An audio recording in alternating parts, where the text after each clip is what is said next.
باللہ من الشیطان الرجیم بسم اللہ الرحمن الرحیم وقاتلوا فی سبیل اللہ الذین یقاتلونکم ولا تعتدوا ان اللہ لا يحب المعتدین، اور لڑو اللہ کے راستے میں الذین، ان لوگوں کے ساتھ، یقاتلونکم، جو لڑتے ہیں تمہارے ساتھ، ولا تعتدوا، اور زیادتی نہ کرو، ان اللہ لا يحب المعتدین، بے شک اللہ زیادتی کرنے والوں کو، حد سے بڑھنے والوں کو پسند نہیں کرتا۔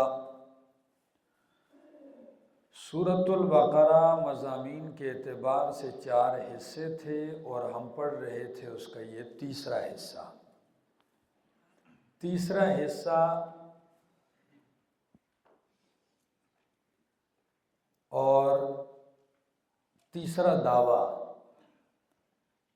دعویٰ کیا تھا؟ جہاد فی سبیل اللہ، اللہ کے راستے میں جہاد کرنا۔ مجاہد مومن کے لیے تربیت ضروری ہے، تو 10 باتیں ذکر کی، 5 اس کے دل کے ساتھ تعلق رکھتی ہیں اور 5 کا تعلق اعضاء، جوارح اور اعمال کے ساتھ ہے۔ وہ ساری باتیں آپ نے پڑھ لی ہیں۔ اصل دعویٰ جو اس حصے کا ہے وہ ہے قتال فی سبیل اللہ، تو اس دعوے کو دہرایا۔ یہ اصل دعوے کے الفاظ یہ ہیں، فرمایا وَقَاتِلُوا فِي سَبِيلِ اللَّهِ، اور لڑو اللہ کے راستے میں ان لوگوں سے، یقاتلونکم، جو تم سے لڑتے ہیں، وَلَا تَعْتَدُوا، یعنی جو تم سے نہیں لڑتے، معاہدہ کرتے ہیں یا نہیں لڑتے، تمہارے ماتحت رہتے ہیں، جزیہ دیتے ہیں، تو پھر ان سے نہیں لڑنا۔ وَقَاتِلُوا فِي سَبِيلِ اللَّهِ، اور لڑو اللہ کے راستے میں ان لوگوں سے جو تم سے لڑتے ہیں، وَلَا تَعْتَدُوا، لڑو لیکن زیادتی نہ کرو۔ کیا نہ کرو؟ زیادتی نہ کرو، یعنی بوڑھوں کو قتل نہ کرو، عورتوں کو قتل نہ کرو، بچوں کو قتل نہ کرو، مویشیوں کو قتل نہ کرو، باغات اور درختوں کو نہ برباد کرو۔ ٹھیک ہو گیا؟ تو دیکھو اسلام قتال، دشمنوں سے قتال کا حکم دے رہا ہے جو تم سے لڑتے ہیں، لیکن اس میں بھی زیادتی سے کیا کرتا ہے؟ منع کرتا ہے۔ وَقَاتِلُوا فِي سَبِيلِ اللَّهِ الَّذِينَ يُقَاتِلُونَكُمْ وَلَا تَعْتَدُوا، اور زیادتی نہ کرو، إِنَّ اللَّهَ لَا يُحِبُّ الْمُعْتَدِينَ، بے شک اللہ زیادتی کرنے والوں کو پسند نہیں کرتا۔ وَاقْتُلُوهُمْ حَيْثُ ثَقِفْتُمُوهُمْ، اور مارو ان کو، قتل کرو ان کو، حیث ثقفتموہم، جہاں تم ان کو پاؤ، وَأَخْرِجُوهُمْ مِنْ حَيْثُ أَخْرَجُوكُمْ، اور نکالو ان کو وہاں سے جہاں سے تم کو نکالا ہے۔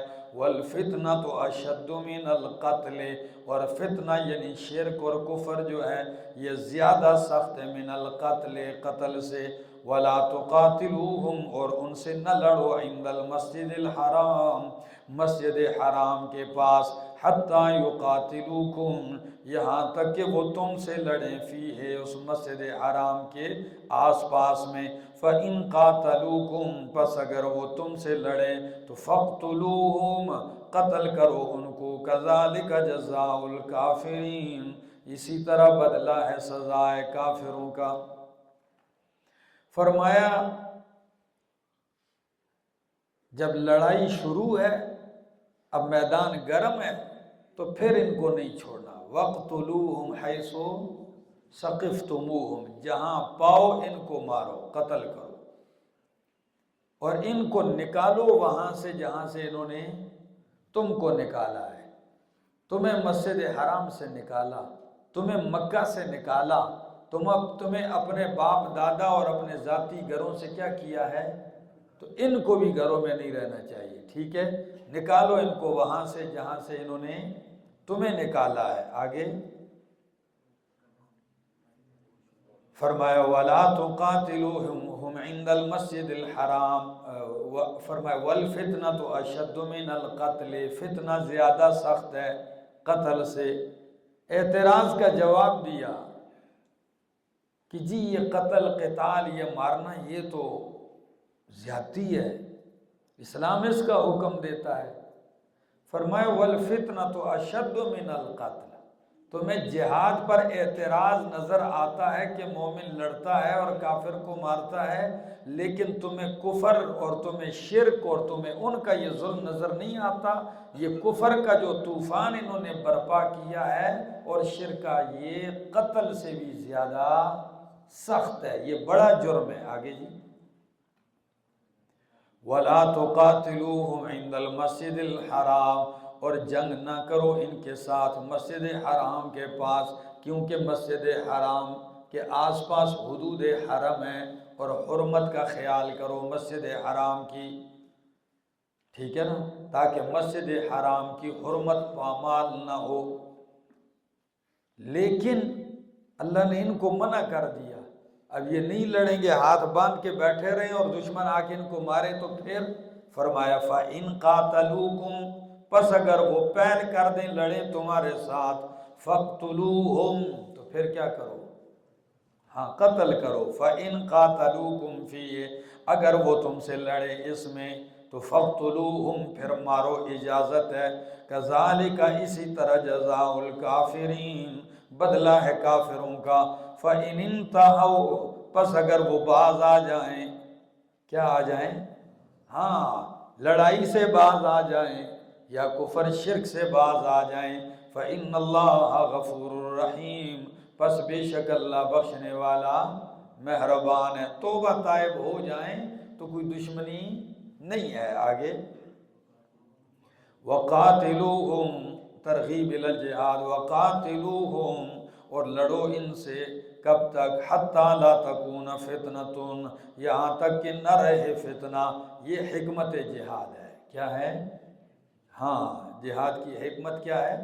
قَاتِلُوهُمْ حَتَّى لَا تَكُونَ فِتْنَةٌ، لڑو ان سے یہاں تک کہ نہ رہے فتنہ۔ کیا چیز فتنہ؟ یعنی شرک نہ رہے، کیا نہ رہے؟ شرک نہ رہے، شرک کا زور ختم ہو جائے۔ یا فتنۃ کا معنی یہ بھی کیا گیا ہے حتیٰ لا تکون فتنۃ، لڑو ان سے حتیٰ یہاں تک کہ لا تکون فتنۃ، نہ ڈالا جائے مومن فتنے میں، یعنی مومن کے اوپر یہ تکلیفیں ختم ہو جائیں۔ جس طرح مومنوں کو آزمائشوں میں ڈال رہے ہیں، بٹیوں میں کوئی گھسیٹ رہا ہے، کوئی کوڑے مار رہا ہے، کوئی سورج میں لٹا رہا ہے، یہاں تک یہ سلسلہ کیا ہو جائے؟ ختم ہو جائے۔ آگے وَيَكُونَ الدِّينُ لِلَّهِ، اور ہو جائے دین کس کے لیے؟ ہاں اطاعت اور دین اللہ ہی کے لیے ہو جائے۔ فَإِنِ انْتَهَوْا، پس اگر وہ باز آ جائیں، فَلَا عُدْوَانَ، پس کوئی زیادتی نہیں ہے، إِلَّا عَلَى الظَّالِمِينَ، مگر ظالموں پر۔ اگر وہ باز آ جائیں تو ان پر کوئی زیادتی، ہاں کن پر ہے؟ علی الظالم، تو ظالمین پر زیادتی جائز ہے؟ زیادتی تو اوپر کا، ان اللہ لا یحب زیادتی کرنے والوں کو اللہ پسند نہیں کرتا، تو ظالموں پر زیادتی کیسے جائز؟ میں نے اصول میں آپ کو ایک قانون لکھوایا تھا، کبھی کبھی جزائے فعل کو اسی فعل سے تعبیر کر دیا جاتا ہے، جیسے وَجَزَاءُ سَیِّئَةٍ، ہاں ٹھیک ہے، فَإِنِ اعْتَدَىٰ عَلَيْكُمْ فَاعْتَدُوا عَلَيْهِ بِمِثْلِ مَا اعْتَدَىٰ عَلَيْكُمْ، یہاں زیادتی نہیں ہے، یعنی ان کی زیادتیوں کی مثل ان کو کیا دو؟ سزا دو۔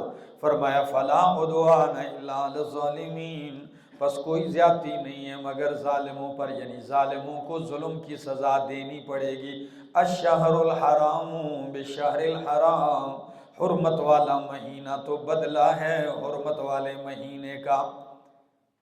ایک معنی الشہر الحرام بالشہر الحرام، حرمت والا مہینہ، بالشہر الحرام یہ تو مقابلے میں ہے حرمت والے مہینے کے۔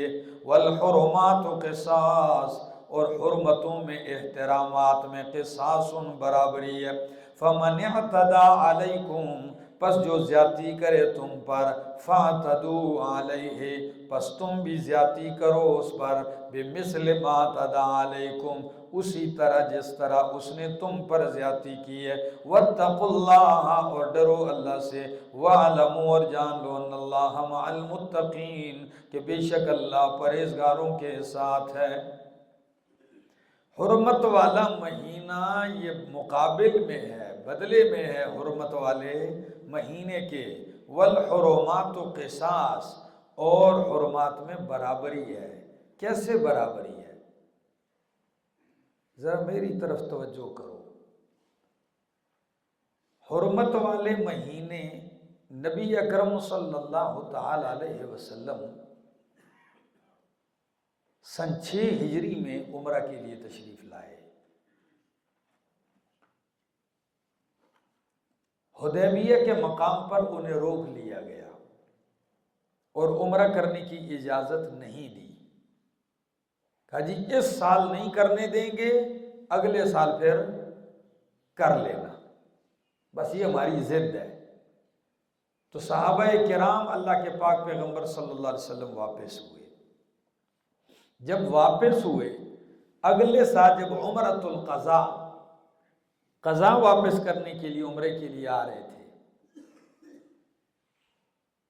تو اتفاقی بات کہ مہینہ ذی قعدہ کا تھا۔ کون سا مہینہ تھا؟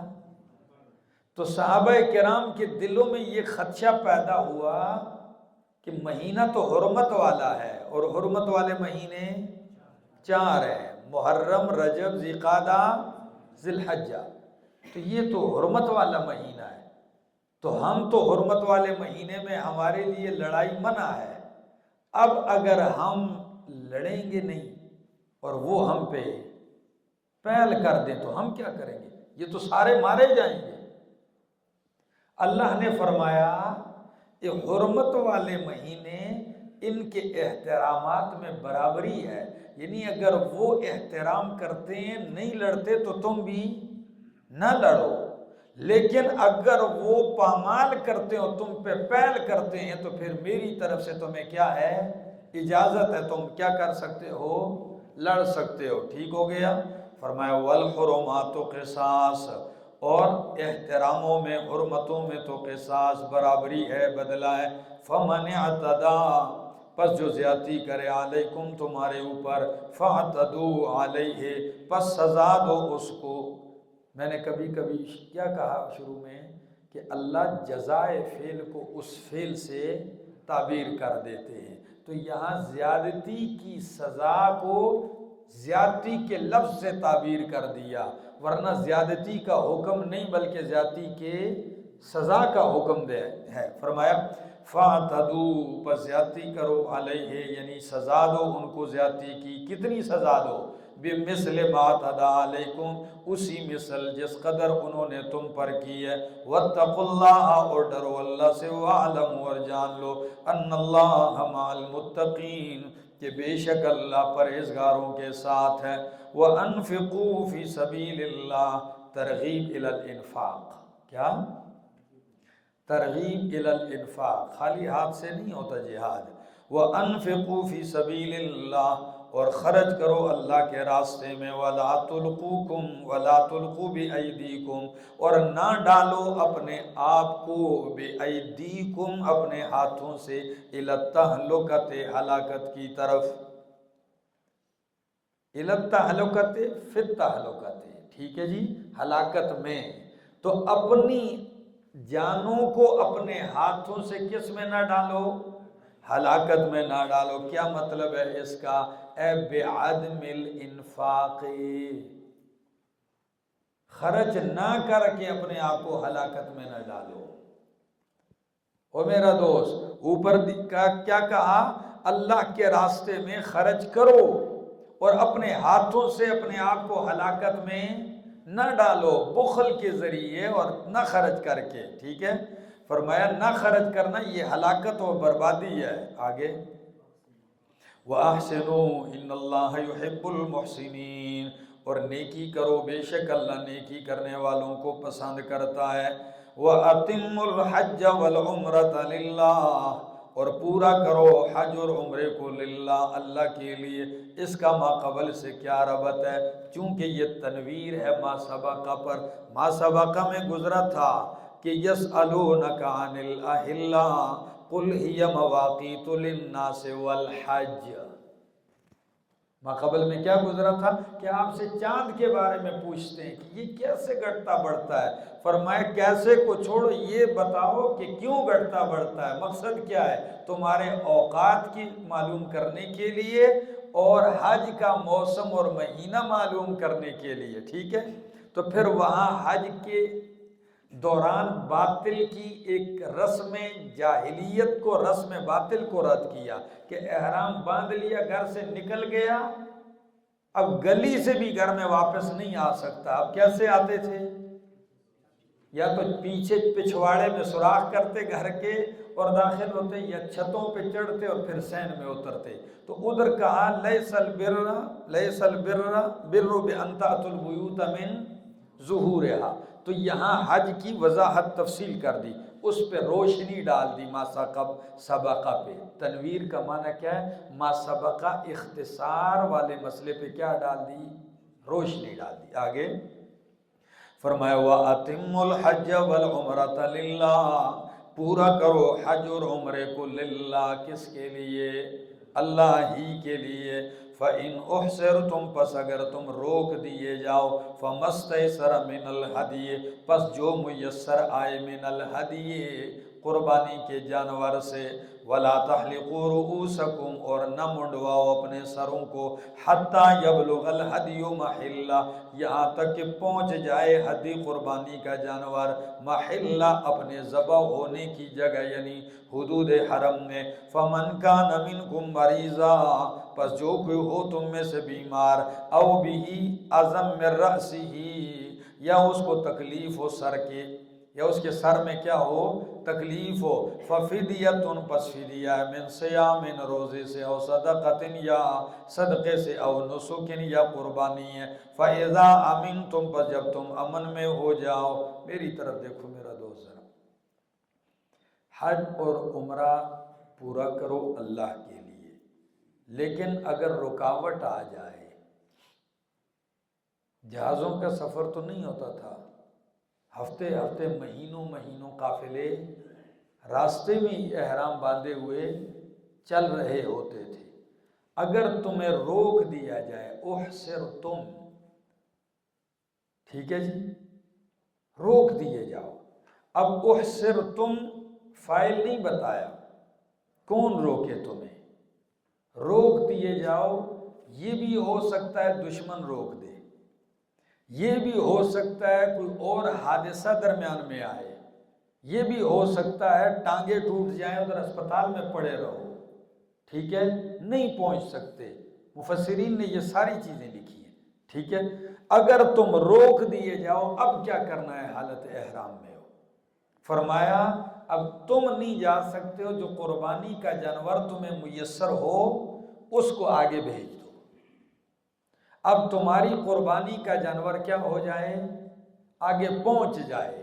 تم نے کیا کرنا ہے اپنی جگہ پہ؟ تم نے اپنی جگہ پہ یہ انتظار کرنا ہے کہ سر نہیں منڈوانا، جب تک کہ وہ قربانی منا میں یا اپنے قربان گاہ تک پہنچ جائے اور تمہیں پتہ چل جائے کہ اب میری قربانی وہاں کیا کر دی گئی ہوگی؟ ذبح کر دی گئی ہوگی۔ تو جو ہی ذبح ہو گئی تم ادھر اپنے سروں کو کیا کر لو؟ منڈوا لو، ٹھیک ہو گیا۔ اب توجہ کرو، کبھی ایسا بھی ہوتا ہے سر میں چوٹ آئی ہے، قربانی تو آپ نے بیچ دی، آپ کے سر کا علاج ہے، وہ کہتے ہیں بال مونڈنے پڑیں گے۔ کیا کرنے پڑیں گے؟ او بھی فمن کان منکم مریضا، بیمار ہے سر مونڈنا پڑ گیا، اور سر ہی میں کوئی ایسی تکلیف ہے کہ سر کو مونڈنا پڑ گیا ہے، تو اب کیا کرو گے؟ فرمایا اب اگر قربانی کے ذبح ہونے سے پہلے مونڈ دیا، پھر 3 صورتوں میں سے ایک کام کر لو۔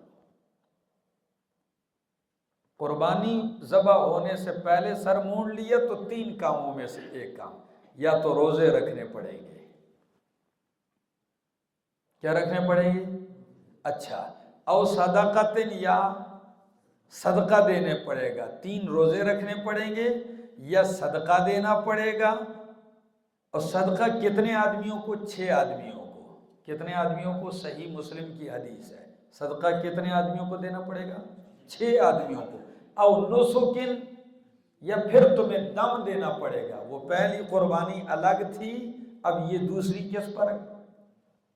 وقت سے پہلے سر منڈوانے کے لیے جس کو کہتے ہیں نا دم لازم آ گیا، اب تم پہ یہ لازم ہے۔ تو کتنی قربانی ہو گئی؟ اب ایک تو وہ ذبح ہونی ہے، اور ایک تم نے اس کے ذبح ہونے سے پہلے جو سر منڈوایا ہے اس کی وجہ سے۔ تو ان 3 کاموں میں سے جو بھی کر لیا کیا ہو جاؤ گے؟ بری ہو جاؤ گے، حلال ہو جاؤ گے، احرام کھول دینا۔ آؤ ذرا، فرمایا فمستیسرا، پس جو میسر ہو، من الہدی، قربانی کے جانور سے، ولا تحلقوا رؤوسکم، اور نہ منڈواؤ اپنے سروں کو، حتی یبلغ الہدی محلہ، یہاں تک کہ قربانی کا جانور پہنچ جائے محلہ، اپنی ذبح ہونے کی جگہ۔ فمن کان منکم مریضا، پس جو کوئی ہو تم میں سے بیمار، او بھی اذن، یا ہو اس کو تکلیف، من رأسہ، اس کے سر سے، ٹھیک ہے نا، یعنی اس کے سر میں تکلیف ہو، تو ففدیۃ، پس کیا ہے؟ فدیہ ہے، او من صیام، روزے سے، او صدقۃ، یا صدقے سے، او نسک، یا قربانی سے۔ دیکھ لو میرا دوست، حدیث کے بغیر صرف قرآن حل نہیں ہوتا۔ اب یہاں روزہ کہا، صدقہ کہا، قربانی کہا، اس کی کوئی مقدار، کوئی عدد متعین ہے؟ یہ کس نے متعین کی؟ نبی اکرم صلی اللہ علیہ وسلم نے فرمایا فَإِذَا أَمِنْتُمْ، پس جب تم امن میں ہو جاؤ، کس سے؟ من المرض او من العدو، دشمن سے، خوف سے بھی کیا ہو؟ امن میں، اور بیماری بھی نہ رہے، تو فمن تمتع، پس جس نے فائدہ اٹھایا، فمن تمتع، پس جو فائدہ اٹھائے، بالعمرۃ، عمرے کے ساتھ، الی الحج، حج کی طرف، فمستیسر من الہدی، پس جو میسر ہو ہدی کا جانور، قربانی کا جانور، فمن لم یجد فصیام 3 ایام فی الحج و7 اذا رجعتم، اور 7 جب تم لوٹ کے آؤ، تلک عشرۃ کاملہ، یہ 10 ہیں پورے، ذالک لمن لم یکن، یہ حکم حج تمتع یا قران والا، لمن، اس شخص کے لیے، لم یکن اہلہ، کہ نہ ہو اس کے اہل، حاضر المسجد الحرام، مسجد حرام کے پاس رہنے والے، واتقوا اللہ، اور ڈرو اللہ سے، وَاعْلَمُوا، اور جان لو، ان اللہ شدید العقاب، کہ بے شک اللہ سخت سزا دینے والا ہے، سخت عذاب والا ہے۔ فرمایا خوف خطرہ نہیں ہے، نہ بیماری ہے، عام نارمل حالات ہیں۔ فمن تمتع بالعمرۃ الی الحج، تو جو حج کے ساتھ فائدہ لے لے، عمرہ بھی کر لے اور ساتھ ساتھ حج بھی کر لے، ٹھیک ہے جی، حج تمتع یعنی عمرہ کر لے، پھر احرام کھول لے، پھر جب حج کا دن آ جائے حج کا احرام باندھ لے، اور حج قران یعنی عمرہ کا احرام کھلا نہ ہو اور حج کے دن آ جائیں، اسی میں کیا کر لے؟ حج کر لے۔ او میرا دوست، یہ دونوں حج قران اور تمتع ان لوگوں کے لیے ہیں جو باہر سے آتے ہیں، جو حدود حرم سے باہر سے آتے ہیں۔ کیوں؟ سال میں کہیں آتے، کہیں زندگی میں ایک دفعہ ان کو موقع ملتا ہے، تو فرمائے حج بھی کر لو، عمرہ ملا لو، ہے قران تمتع کر لو۔ تو جو لوگ وہاں رہنے والے ہیں ان کے لیے اجازت حج افراد کی ہے۔ کون سی؟ وہ حج کریں۔ کیوں؟ بھئی وہ ویسے ہی باہر رہتے ہیں تو موقع دوسروں کو دینا چاہیے۔ عمرہ تو تم سال کے کسی بھی مہینے میں کر سکتے ہو، ٹھیک ہے نا؟ وہ میرا دوست سمجھ میں آئی بات؟ فرمایا اب فمن تمتع، پس جو فائدہ اٹھائے، بالعمرۃ، عمرہ کے ذریعے، الی الحج، کس کی طرف؟ یعنی حج کے ساتھ عمرہ بھی کر لے، ٹھیک ہے نا؟ عمرہ کر لیا اور ساتھ کیا کر لیا؟ فائدہ اٹھا لیا، حج بھی کر رہا ہے، تو فمستیسرا، پس جو میسر و قربانی کا جانور واجب ہے، فمستیسرا یہاں کیا معنی ہے؟ یعنی واجب ہے اس کے اوپر قربانی کا جانور، فمن لم یجد، پس جو نہ پائے قربانی ہدی کا جانور، فصیام ثلاثت ایام، پس روزے ہیں 3 دن حج میں، وسبعۃ، اور 7 اذا رجعتم، جب تم لوٹ آؤ گھر کی طرف، ملک کی طرف، تلک عشرۃ کاملہ، یہ 10 ہیں پورے۔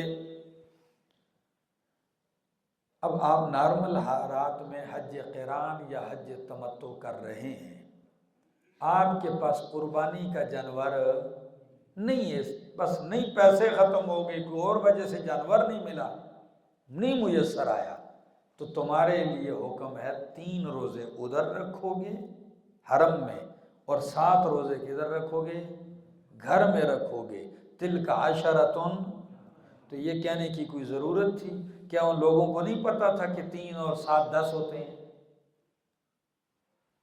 ان کو ریاضی نہیں آتی تھی؟ سوال نہیں آیا ذہن میں؟ تلک عشرۃ، یہ 10 ہیں بھائی، سب کو پتا ہے 7 اور 3، تو یہ قید کیوں لگائی؟ ویسے ہی لگا دی؟ نہیں، اس میں کمال ہے، وہ اس لیے لگائی کہ کسی کے ذہن میں یہ شبہ ہو سکتا ہے کہ 3 ادھر رکھ لیے تو جان چھوٹ جائے گی، اگر ادھر 3 نہیں رکھ سکے تو پھر گھر میں کتنے رکھنے پڑیں گے؟ فرمایا نہیں، 3 ادھر رکھو گے، 7 گھر میں رکھو گے، کتنے ہو جائیں گے؟ یہ 10 ہو جائیں گے، اختیار نہیں ہے۔ ٹھیک ہو گیا؟ آگے فرمایا ذالک، یہ حج تمتع قران کا حکم، لمن لم یکن اہلہ حاضر المسجد الحرام، یہ اس کے لیے کہ نہ ہو اس کے اہل، یعنی اس کا گھر، ٹھیک ہے نا، خاندان، گھر والے نہ ہوں حاضر المسجد الحرام، مسجد حرام کے پاس رہنے والے، واتقوا اللہ، اور ڈرو اللہ سے، وعلموا، اور جان لو، ان اللہ شدید العقاب، کہ بے شک اللہ سخت عذاب والا ہے۔ الحج اشہر معلومات، حج مہینے ہیں معلوم۔ حج کے کیا ہیں؟ کتنے مہینے ہیں؟ شوال، ذی-قعدہ اور ذی الحجہ کے 10، شوال، ذی-قعدہ اور ذی الحجہ کے، تو 10 میں کیا ہو جاتا ہے؟ حج پورا ہو جاتا ہے۔ ٹھیک ہو گیا؟ فرمایا آگے الحج، حج اشہر معلومات، مہینے ہیں معلوم، فمن فرض فیہن الحج، پس جس نے مقرر کر لیا اس میں حج، فلا رفث، پس نہیں ہے شہوت رانی، یعنی بیوی کے پاس جمع نہیں کرنا، ولا فسوق، اور گناہ نہیں کرنا، ولا جدال، اور لڑائی نہیں کرنی، فی الحج، کس میں؟ حج میں، وما تفعلوا من خیر، اور جو تم کرو نیکی خوشی سے، وما تفعلوا من خیر، اور جو تم کرو نیکی تو یعلمہ اللہ، اللہ اسے جانتا ہے، وتزودوا، اور زاد راہ لے کے جاؤ، فإن خیر الزاد التقوی، پس بے شک بہترین زاد راہ التقوی، سوال بھیک مانگنے سے بچنا ہے، واتقونی، اور مجھی سے ڈرو، یا اولی الالباب، اے عقل والو۔ فرمایا جب حج کے معلوم مہینے ہیں اور ایک آدمی نے حج اپنے اوپر مقرر کر لیا، احرام باندھ کے چل پڑتا ہے، تو اب حج کے لیے کچھ قواعد ہیں، کیا ہے، کیا نہیں کرنا، پرہیز ہے۔ فرمایا لا رفث، حالت احرام میں بیوی سے مجامعت نہیں، ولا فسوق، کوئی گناہ کا کام نہیں، تو گناہ کا کام تو ویسے بھی منع ہے، کیا خیال ہے؟ احرام کے بغیر جائز ہے کیا؟ نہیں، یہ خاص ہے۔ کیا مطلب؟ ویسے بھی گناہ ہے، لیکن احرام کی حالت میں حدود حرم میں اس کا جرم کیا ہو جاتا ہے؟ بڑھ جاتا ہے۔ اسی طرح ولا جدال، کوئی لڑائی جھگڑا نہیں کرنا، یہ اس لیے کہا جا رہا ہے کہ لاکھوں لوگ آئیں گے، ان کی تربیت کی جائے گی، اس میں کوئی کریک بھی ہوتے ہیں جی، جو ہر وقت غصے میں ہوتے ہیں، پاس سے کوئی گزر بھی جائے تو بس وہ لڑائی پہ اتر آتے ہیں، اور آپ نے اللہ ہم سب کو لے جائے جہاں کہ وہاں وہ رش دیکھ لو، کبھی کبھی تو مطاف میں ایک ملک کے لوگ آتے ہیں، وہ سیاہ رنگ کے ہوتے ہیں اور اتنے قداور ہوتے ہیں کہ آپ جیسے اور ہم جیسے ہیں، یہ تم کو چیوٹی میوٹی نظر آتی ہے، ٹھیک ہے نا۔ جب انہوں نے جانا ہوتا ہے تو ایسے کرتے ہیں، تو یہ ادھر جاتے ہیں ایسے کرتے ہیں، سیدھا جا کے حجر اسود تک پہنچ جاتے ہیں۔ تو فرمایا نہیں، کوئی گناہ کا کام، لڑائی جھگڑا نہیں کرنا تم نے، لا رفث ولا فسوق ولا جدال فی الحج۔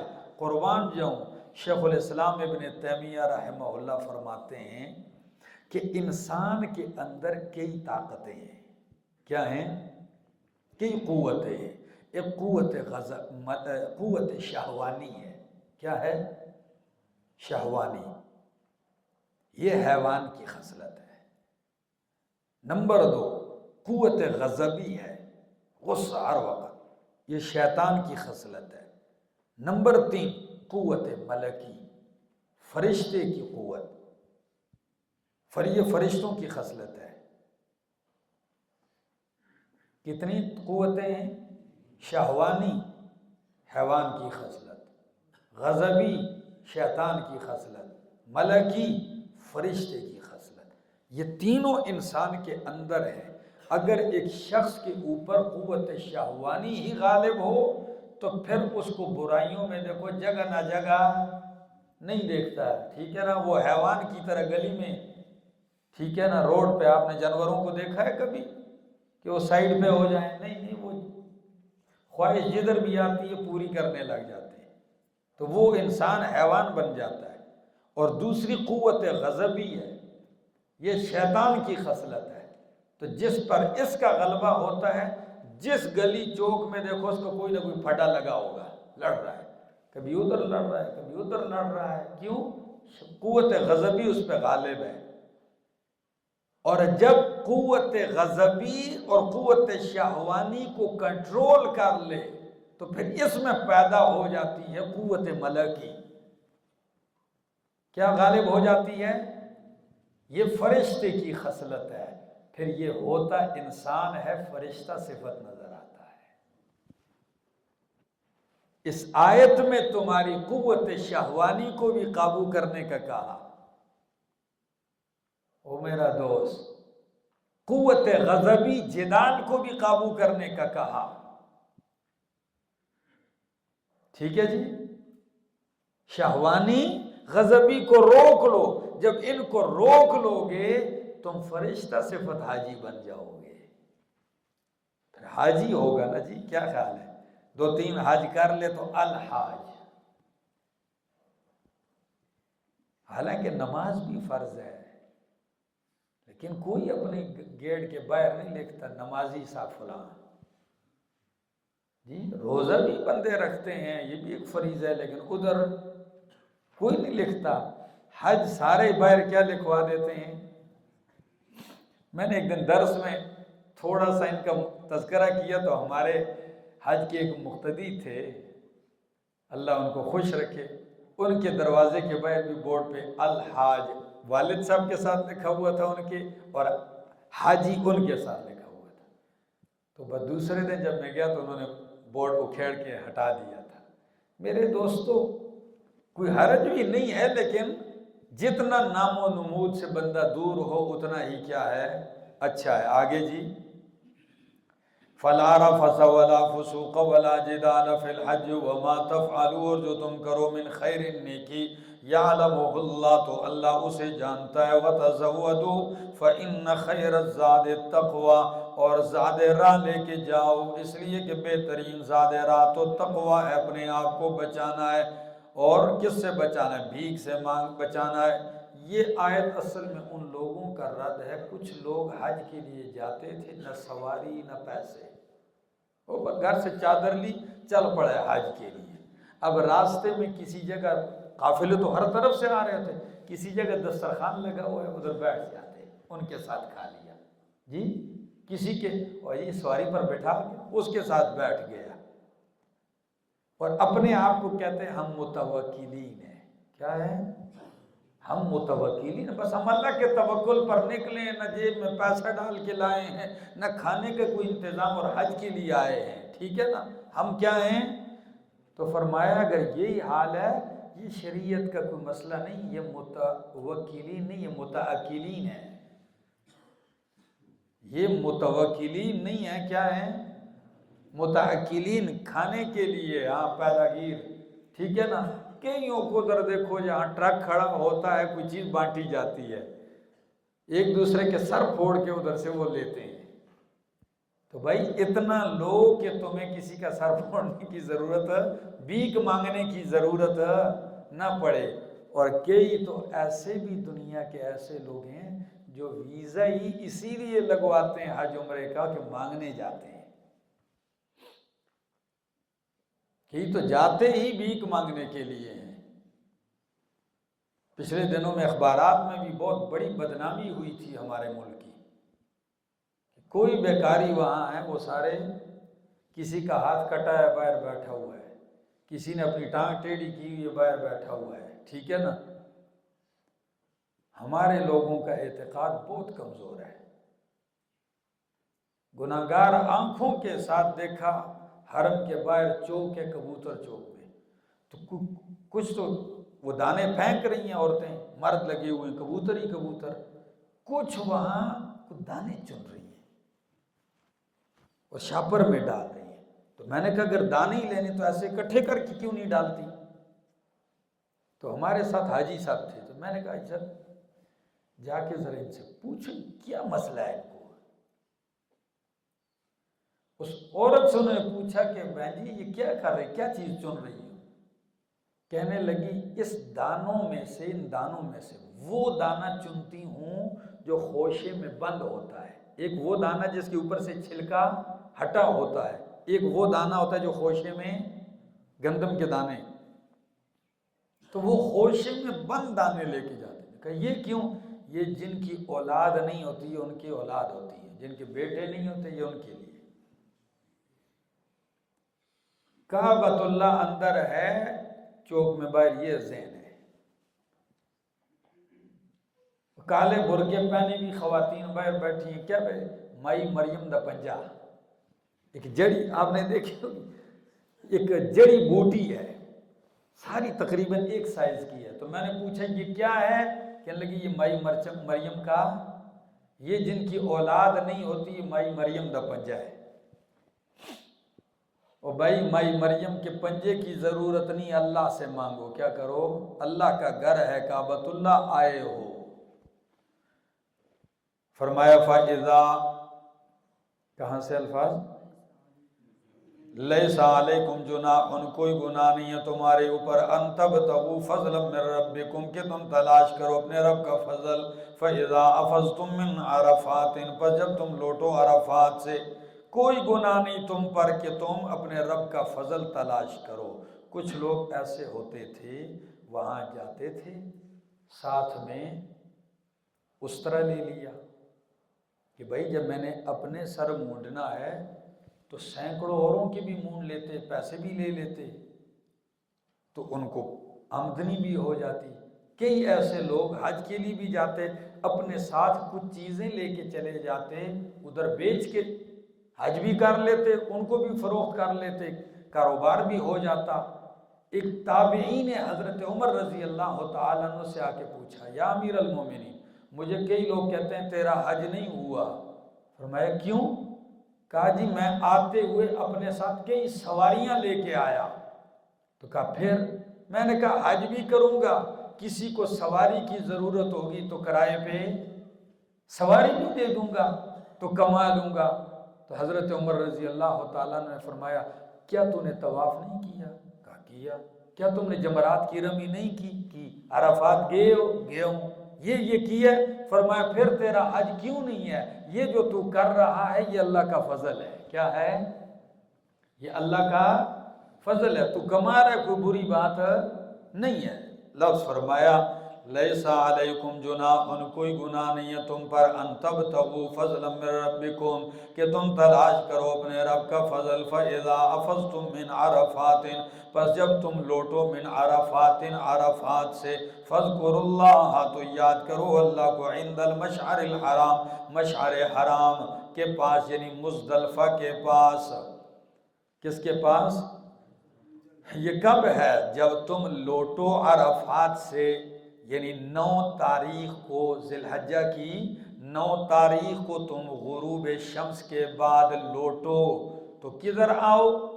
فَاذْكُرُوا اللَّهَ عِنْدَ الْمَشْعَرِ الْحَرَامِ، مشعر حرام یعنی مزدلفہ آ جاؤ۔ یہ مشعر حرام ایک پہاڑی ہے، اس کو مشعر حرام کہتے ہیں، اس کے ارد گرد جگہ کو مزدلفہ کہتے ہیں۔ ٹھیک ہو گیا؟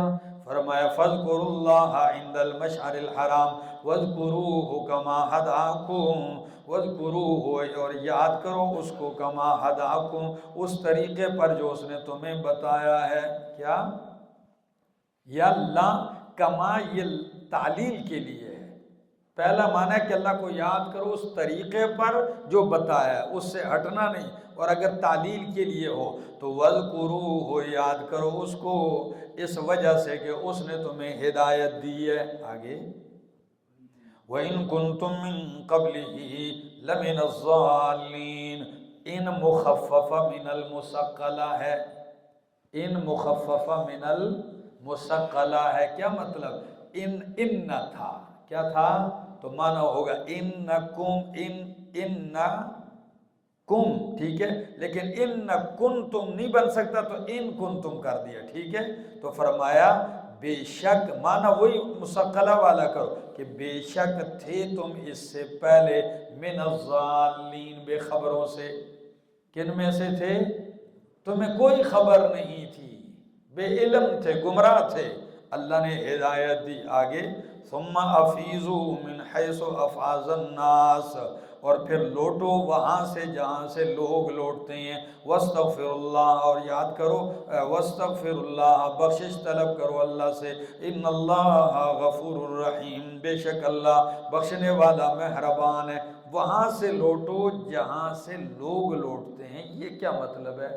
وہاں سے لوٹو لوگ جہاں سے لوٹتے ہیں، یہ اس لیے کہا کہ حدود حرم میں جاہلیت کے دور سے بھی مکہ والوں کی یہ عادت تھی کہ سارے لوگ چلے جاتے تھے عرفات میں، کہاں چلے جاتے تھے؟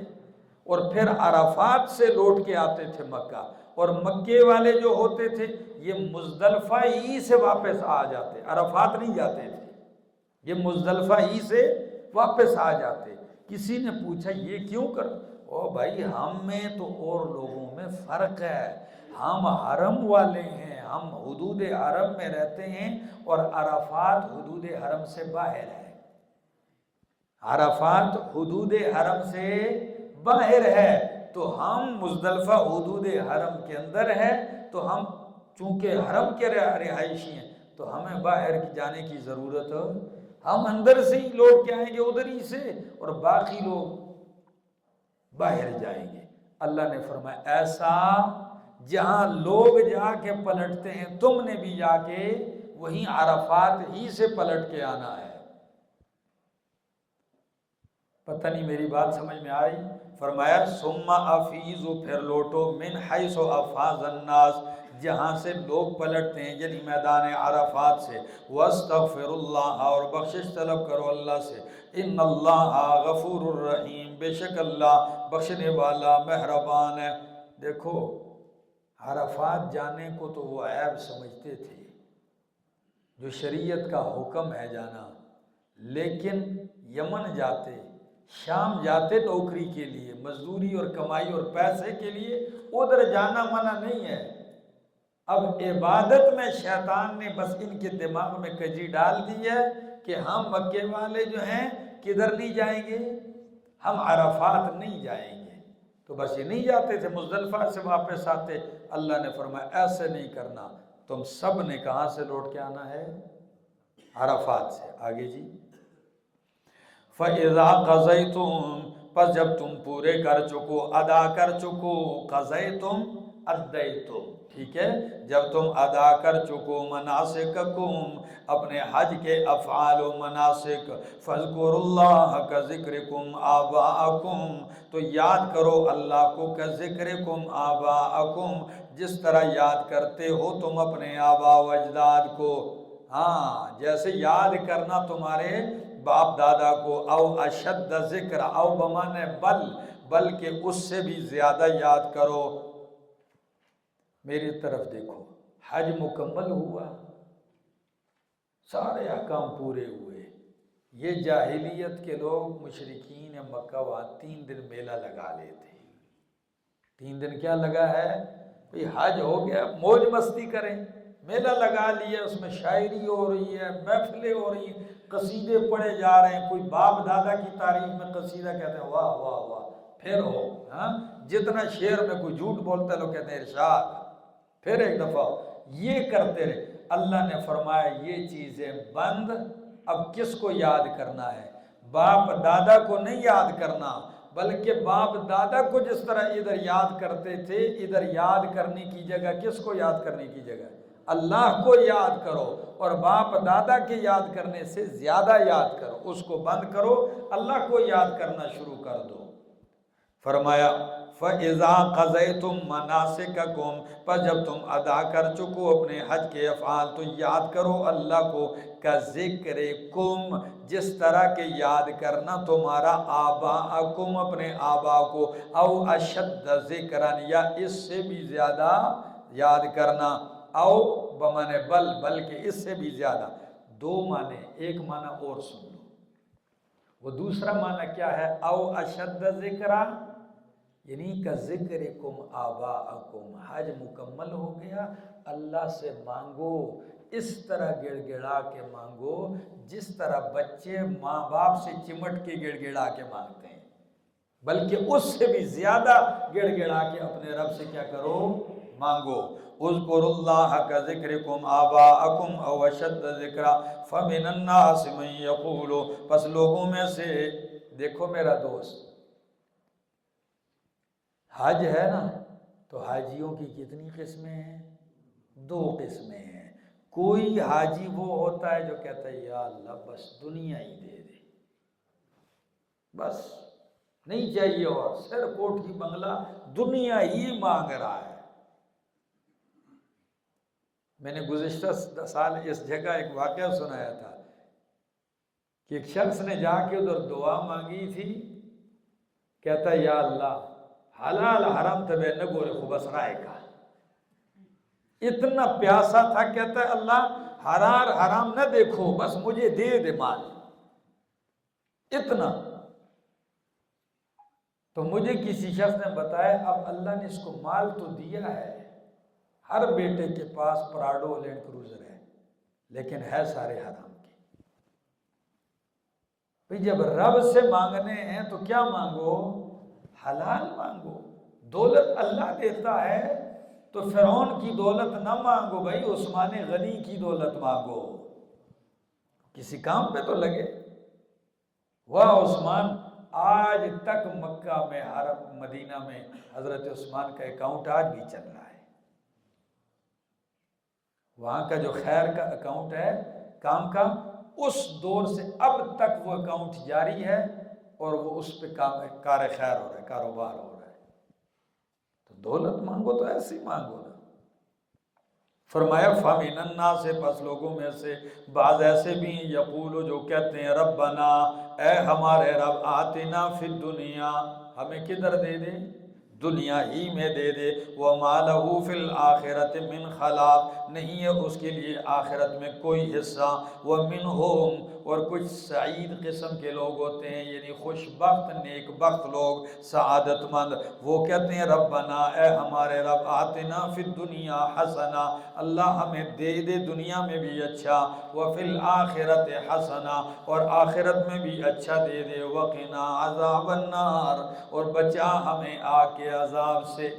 کتنی پیاری دعا ہے، اللہ دنیا میں بھی اچھا دے دے اور آخرت میں بھی اچھا دے دے۔ اور قربان جاؤں قرآنی کلمات پہ، اتنے پیارے اور جامع الفاظ ہیں کہ ایک مصداق نہیں ہے کہ میں ذکر کروں، کئی چیزیں ہیں، یعنی اے ہمارے رب دے دے ہمیں دنیا میں حسنتاً، ہر وہ عمل جو حسنہ ہے، ہر وہ چیز جو حسنہ ہے، ہر وہ عقیدہ جو حسنہ ہے، اور آخرت میں بھی وہ چیز دے دے جو حسنہ ہے۔ کیا؟ یا ایک معنی ہمیں دے دے دنیا میں حسنت نیکی کی توفیق، کس کی؟ نیکی کی توفیق دے، وَفِي الْآخِرَةِ حَسَنَہ، اور آخرت میں اس نیکی کا بدلہ دے دے، ٹھیک ہے؟ اور حسنہ کا مصداق مفسرین نے یہ بھی لکھا ہے، میں نے کہا کوئی ایک نہیں، لفظ قرآن نے ایسا ذکر کیا کہ سب کو کیا ہے؟ شامل ہے، کہ اللہ دنیا میں نیک بیوی یہ بھی حسنہ ہے، کیا ہے؟ اچھی بیوی یہ بھی حسن ہے، وَقِنَا عَذَابَ النَّارِ، اور ہمیں بچا لے آگ کے عذاب سے، تو اولئک یہی لوگ ہیں، لَهُمْ نَصِيبٌ مِّمَّا كَسَبُوا، ان کے لیے حصہ ہے اس سے جو انہوں نے کمایا، وَاللَّهُ سَرِيعُ الْحِسَاب، بے شک اور اللہ سریع الحساب، جلد حساب لینے والا ہے۔ کیسے حساب لینے والا ہے؟ علامہ قاضی شمس الحق افغانی رحمہ اللہ اپنی کتاب علوم القرآن میں فرماتے ہیں کہ قیامت کا ایک نام ہے الساعہ، کیا نام ہے؟ ساعہ عربی میں گھنٹے کو بھی کہتے ہیں، گھڑی کو بھی کہتے ہیں اور گھنٹے کو بھی کہتے ہیں۔ کم ساعہ، کیا ٹائم ہے؟ تو آپ کہتے ہیں الساعہ فلاں، 7 بجے 8 10، ٹھیک ہے نا؟ تو گھنٹے کو کیا کہتے ہیں؟ ساعہ۔ وہ فرماتے ہیں قیامت کو بھی قیامت اس لیے کہتے ہیں کہ اللہ ساری مخلوق کا حساب 1 گھنٹے میں لے گا، اور اس پھر آیت فرمایا واللہ سریع الحساب، اللہ جلد حساب لینے والا ہے، ٹھیک ہے نا؟ بہرحال وَاذْكُرُوا اللَّهَ، اور یاد کرو اللہ کو، فی ایام معدودات، چند گنتی کے دنوں میں، فی ایام معدودات، کیسے دنوں میں؟ گنتی کے دن ہیں، وہ کون سے ہیں؟ 11 12 13 ذی الحجہ، کتنے؟ 11 12 13 ذی الحجہ۔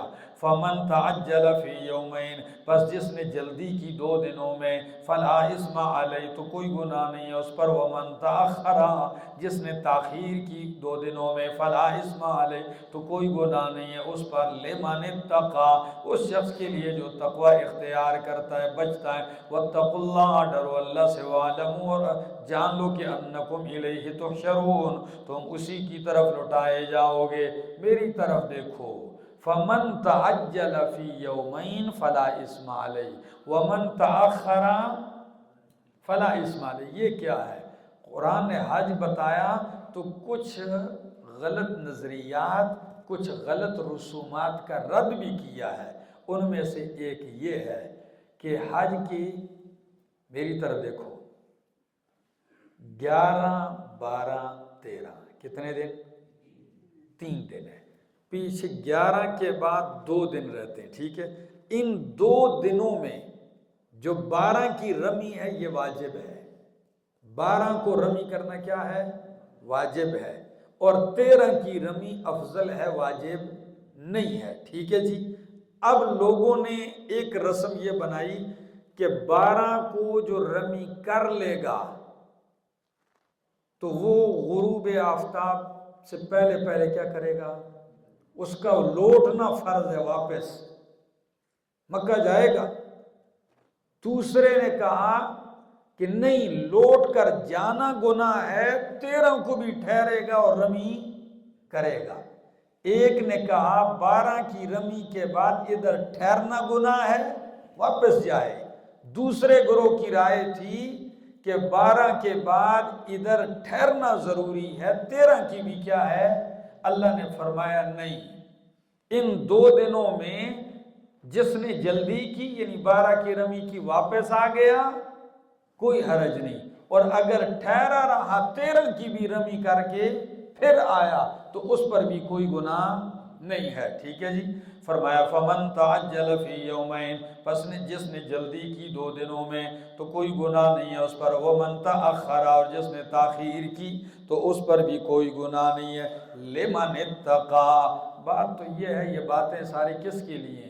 جس میں تقوی ہو، کیا ہو؟ تقوی ہو۔ وَاتَّقُوا اللَّهَ، ڈرو اللہ سے، وَاعْلَمُوا، اور جان لو، أَنَّكُمْ إِلَيْهِ تُحْشَرُونَ، کہ بے شک تم اسی کی طرف لوٹائے جاؤ گے۔ وَمِنَ النَّاسِ مَن يُعْجِبُكَ، حاجیوں کی 2 قسمیں بیان کرنے کے بعد اب سارے لوگوں کی 2 قسمیں بیان کر دی، بھئی تخصیص کے بعد تعمیم، ٹھیک ہے؟ حاجیوں میں 2 قسمیں، شقی اور سعید، ایک سر دنیا مانگتا ہے، ایک دنیا اور آخرت دونوں مانگتا ہے۔ اب لوگوں میں سے بھی کچھ لوگ کیسے ہیں؟ منافق ہیں، کچھ مخلص ہیں۔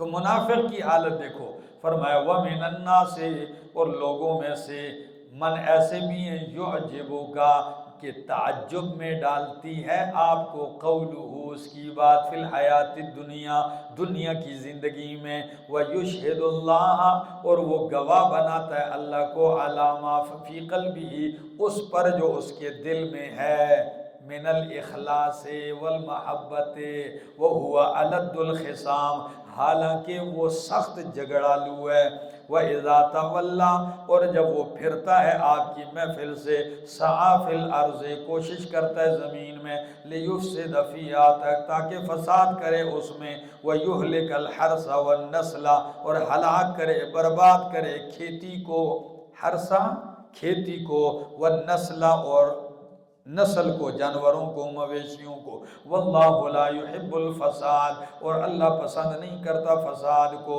وَإِذَا قِيلَ لَهُ اور جب کہا جاتا ہے اسے اتق اللہ اللہ سے ڈر، تو ڈرنے کے بجائے آخذتہ العزت پکڑ لیتی ہے اس کو العزت بڑائی تکبر غرور بالاسم گناہ کے ساتھ، فحسبہ جہنم پس کافی ہے اس کے لیے جہنم، ولبئس المہاد اور بہت ہی برا ہے بچھونا۔ میری طرف دیکھو، اللہ نے نام نہیں لیا، لوگوں میں سے کچھ منافق لوگ ہوتے ہیں، کچھ مخلص ہیں۔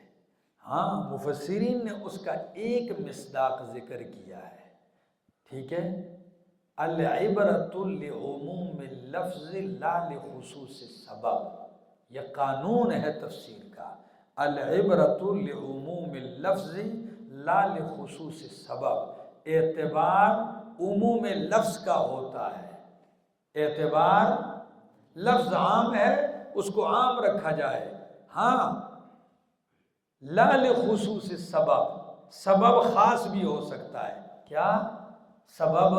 مثلا ایک آیت ہے اس کے اترنے کا کوئی خاص سبب ہے، ٹھیک ہے، تو اب ہم اس آیت کو اسی ایک کے ساتھ خاص نہیں کریں گے، بلکہ آیت کے الفاظ کو دیکھیں گے کہ وہ اس میں عموم ہے تو ہم اس کے حکم کو کیا کریں گے؟ اگر اسی کے ساتھ خاص کرو گے پھر تو قرآن کی دو قسم کی آیتیں ہیں، منافقوں اور مشرکوں والی ان کے ساتھ خاص اور مومنوں والی صحابہ کے ساتھ خاص، تمہارے لیے کچھ بچے گا؟ بات سمجھ میں آ گئی؟ تو فرمایا اور اس کا مصداق کیا ہے؟ اخنس بن شریق، کیا نام ہے اس منافق کا؟ اخنس بن شریق،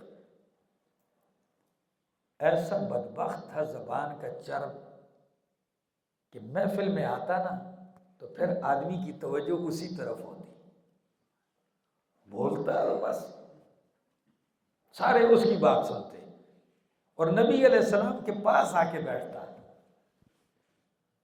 محفل میں ایسی گفتگو کرتا، نبی علیہ السلام سے اللہ نے فرمایا یعجبک قولہ، میرا پیغمبر آپ کو بھی تعجب میں ڈالتی ہے اس کی بات، اور کیا کہتا ہے؟ بس اللہ کے پاک پیغمبر ہے، آپ پہ بس قربان ہونے کو دل کرتا ہے، فدا ہو جاؤں، بس کیا کہنے محبت، اتنی محبت ہے میرے دل میں آپ کی، نہ کبھی کہتا جی اللہ گواہ ہے، بس دل نکال کے بتانے کی چیز نہیں ہے، بتا بھی دیتا، دنیا میں لوگ دیکھے ہوں گے نا،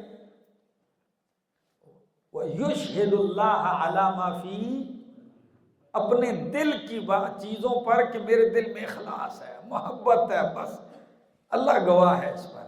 اللہ نے فرمایا ہاں میں گواہ ہوں، وَهُوَ أَلَدُّ الْخِصَامِ، سخت جھگڑالو فسادی ہے، منافق ہے، ادھر کچھ، اور جب آپ کی محفل سے اٹھتا ہے تو فرمایا یفسد، تاکہ زمین میں کیا کرے؟ فساد کرے، وَيُهْلِكَ الْحَرْثَ وَالنَّسْلَ، جا رہا ہے کسی کی کھیتی ہے خشک ہے آگ لگا دی، بساڑا ہے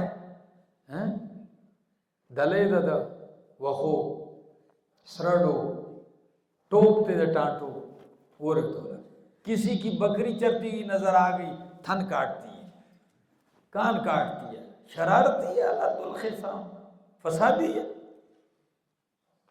اور ادھر آپ کی محفل میں قرآن نے اس کی تصویر کے دونوں رخ دکھائے، ذرا دیکھو، فرمایا وَمِنَ النَّاسِ، لوگوں میں سے من ایسے بھی ہیں يُعْجِبُكَ کہ تعجب میں ڈالتی ہیں، بلی لگتی ہے، قولُهُ آپ کو، قولُهُ اس کی بات، فی الحیات الدنیا، دنیا کی زندگی میں، وَيُشْهِدُ اللَّهَ اور وہ گواہ بناتا ہے اللہ کو، عَلَامَ فی قلبِهِ اس پر جو اس کے ہاں دل کی بات پہ اللہ گواہ ہے، وَهُوَ أَلَدُّ الْخِصَامِ حالانکہ وہ سخت جھگڑالو ہے، وَإِذَا تَوَلَّى جب وہ پھرتا ہے، ادھر تو یہ کہتا ہے اذا تولى جب آپ کی محفل سے پھرتا ہے تو سعى فی الارض کوشش کرتا ہے زمین میں، لِيُفْسِدَ فِيهَا کہ اس میں کیا کرے، فساد کرے، وَيُهْلِكَ الْحَرْثَ وَالنَّسْلَ اور ہلاک کرے کھیتی کو، وَالنَّسْلَ اور مویشی جانوروں کو۔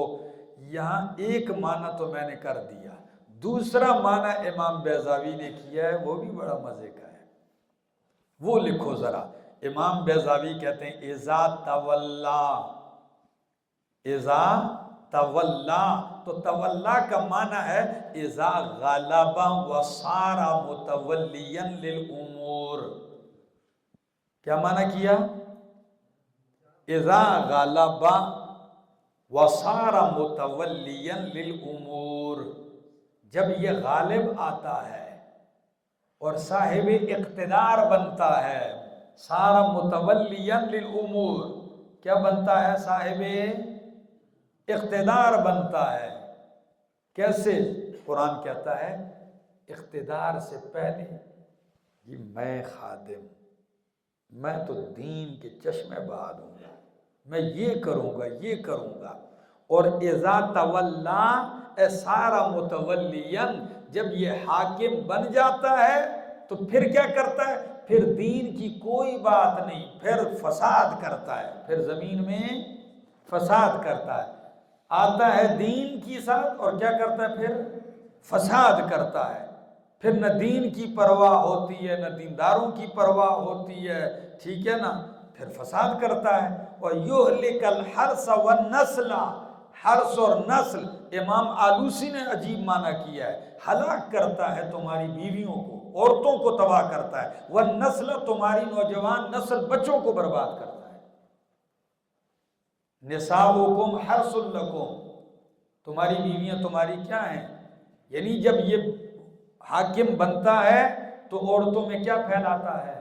بے حیائی، ان کو برباد کرتا ہے، والنسل اور نسل کو برباد کرتا ہے، یعنی تمہاری اولادوں کو کیا کرتا ہے؟ بگاڑتا ہے، بے دین بناتا ہے۔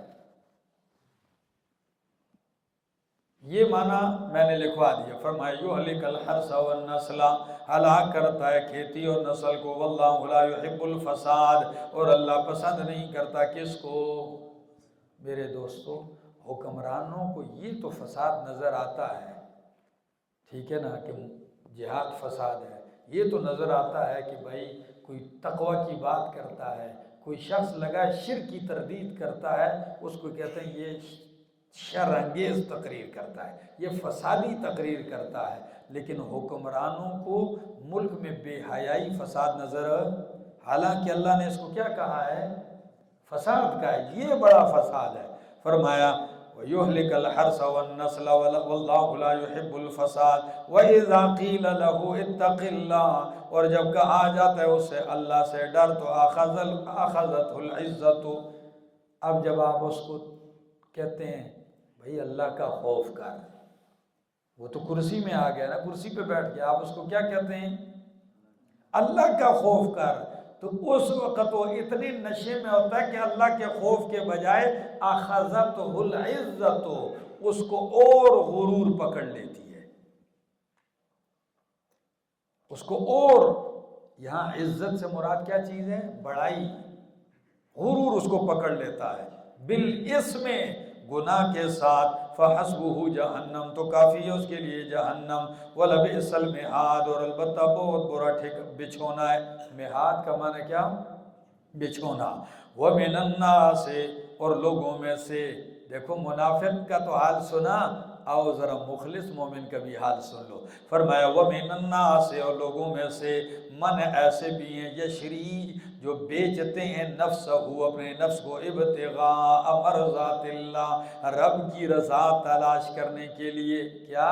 اللہ کی مرضات، جن جن چیزوں پہ رب راضی ہوتا ہے ان رب کی رضائیں تلاش کرتا ہے۔ واللہ رؤوف بالعباد، اللہ بے حد شفیق ہے اپنے بندوں پر۔ مفسرین کرام فرماتے ہیں اس کا مصداق صہیب رومی رضی اللہ تعالیٰ عنہ ہے۔ کون؟ صہیب رومی۔ جب نبی علیہ السلام ہجرت کر کے مدینہ چلے گئے تو حضرت صہیب بھی جانے لگے بعد میں۔ جیسے ہی مدینہ سے مکہ سے کچھ باہر گئے، مشرکین نے چھاپا لگایا، گھیر لیا۔ جب گھیرے میں آ گئے کہ اب تو میں نہیں جا سکتا ہوں، تو ترکش ان کے ساتھ تھا، اس میں تیر تھے، فوراً ترکش اٹھایا اور تیر ڈال دیا، کہ جو قریب آئے گا میں تیر مار کے سوراخ کر دوں گا، چھلنی کر دوں گا۔ کہنے لگے تمہیں پتہ ہے میرا کوئی تیر خطا نہیں جاتا، تو جب تک ترکش میں تیر ہیں تم میرے پاس نہیں آ سکتے، اور جب یہ ترکش کے تیر ختم ہو جائیں گے پھر تلوار سے لڑوں گا، مر جاؤں گا اپنے آپ کو تمہارے ہاتھ نہیں دوں گا۔ سارے روک کے، بھائی یہ بندہ تو بڑا اڑ گیا ہے۔ کہنے لگا ہاں ایک بات ہے، دیکھو میں مکہ سے نکل آیا ہوں، مال سب کچھ تمہیں دیتا ہوں، جو میرا گھر ہے لے لو، جائیداد ہے سب کچھ وہ تمہارا ہو گیا ہے، بس مجھے اپنے پیغمبر کے پاس جانے دو، لے لو۔ جب سارا کچھ حوالے کیا، بالکل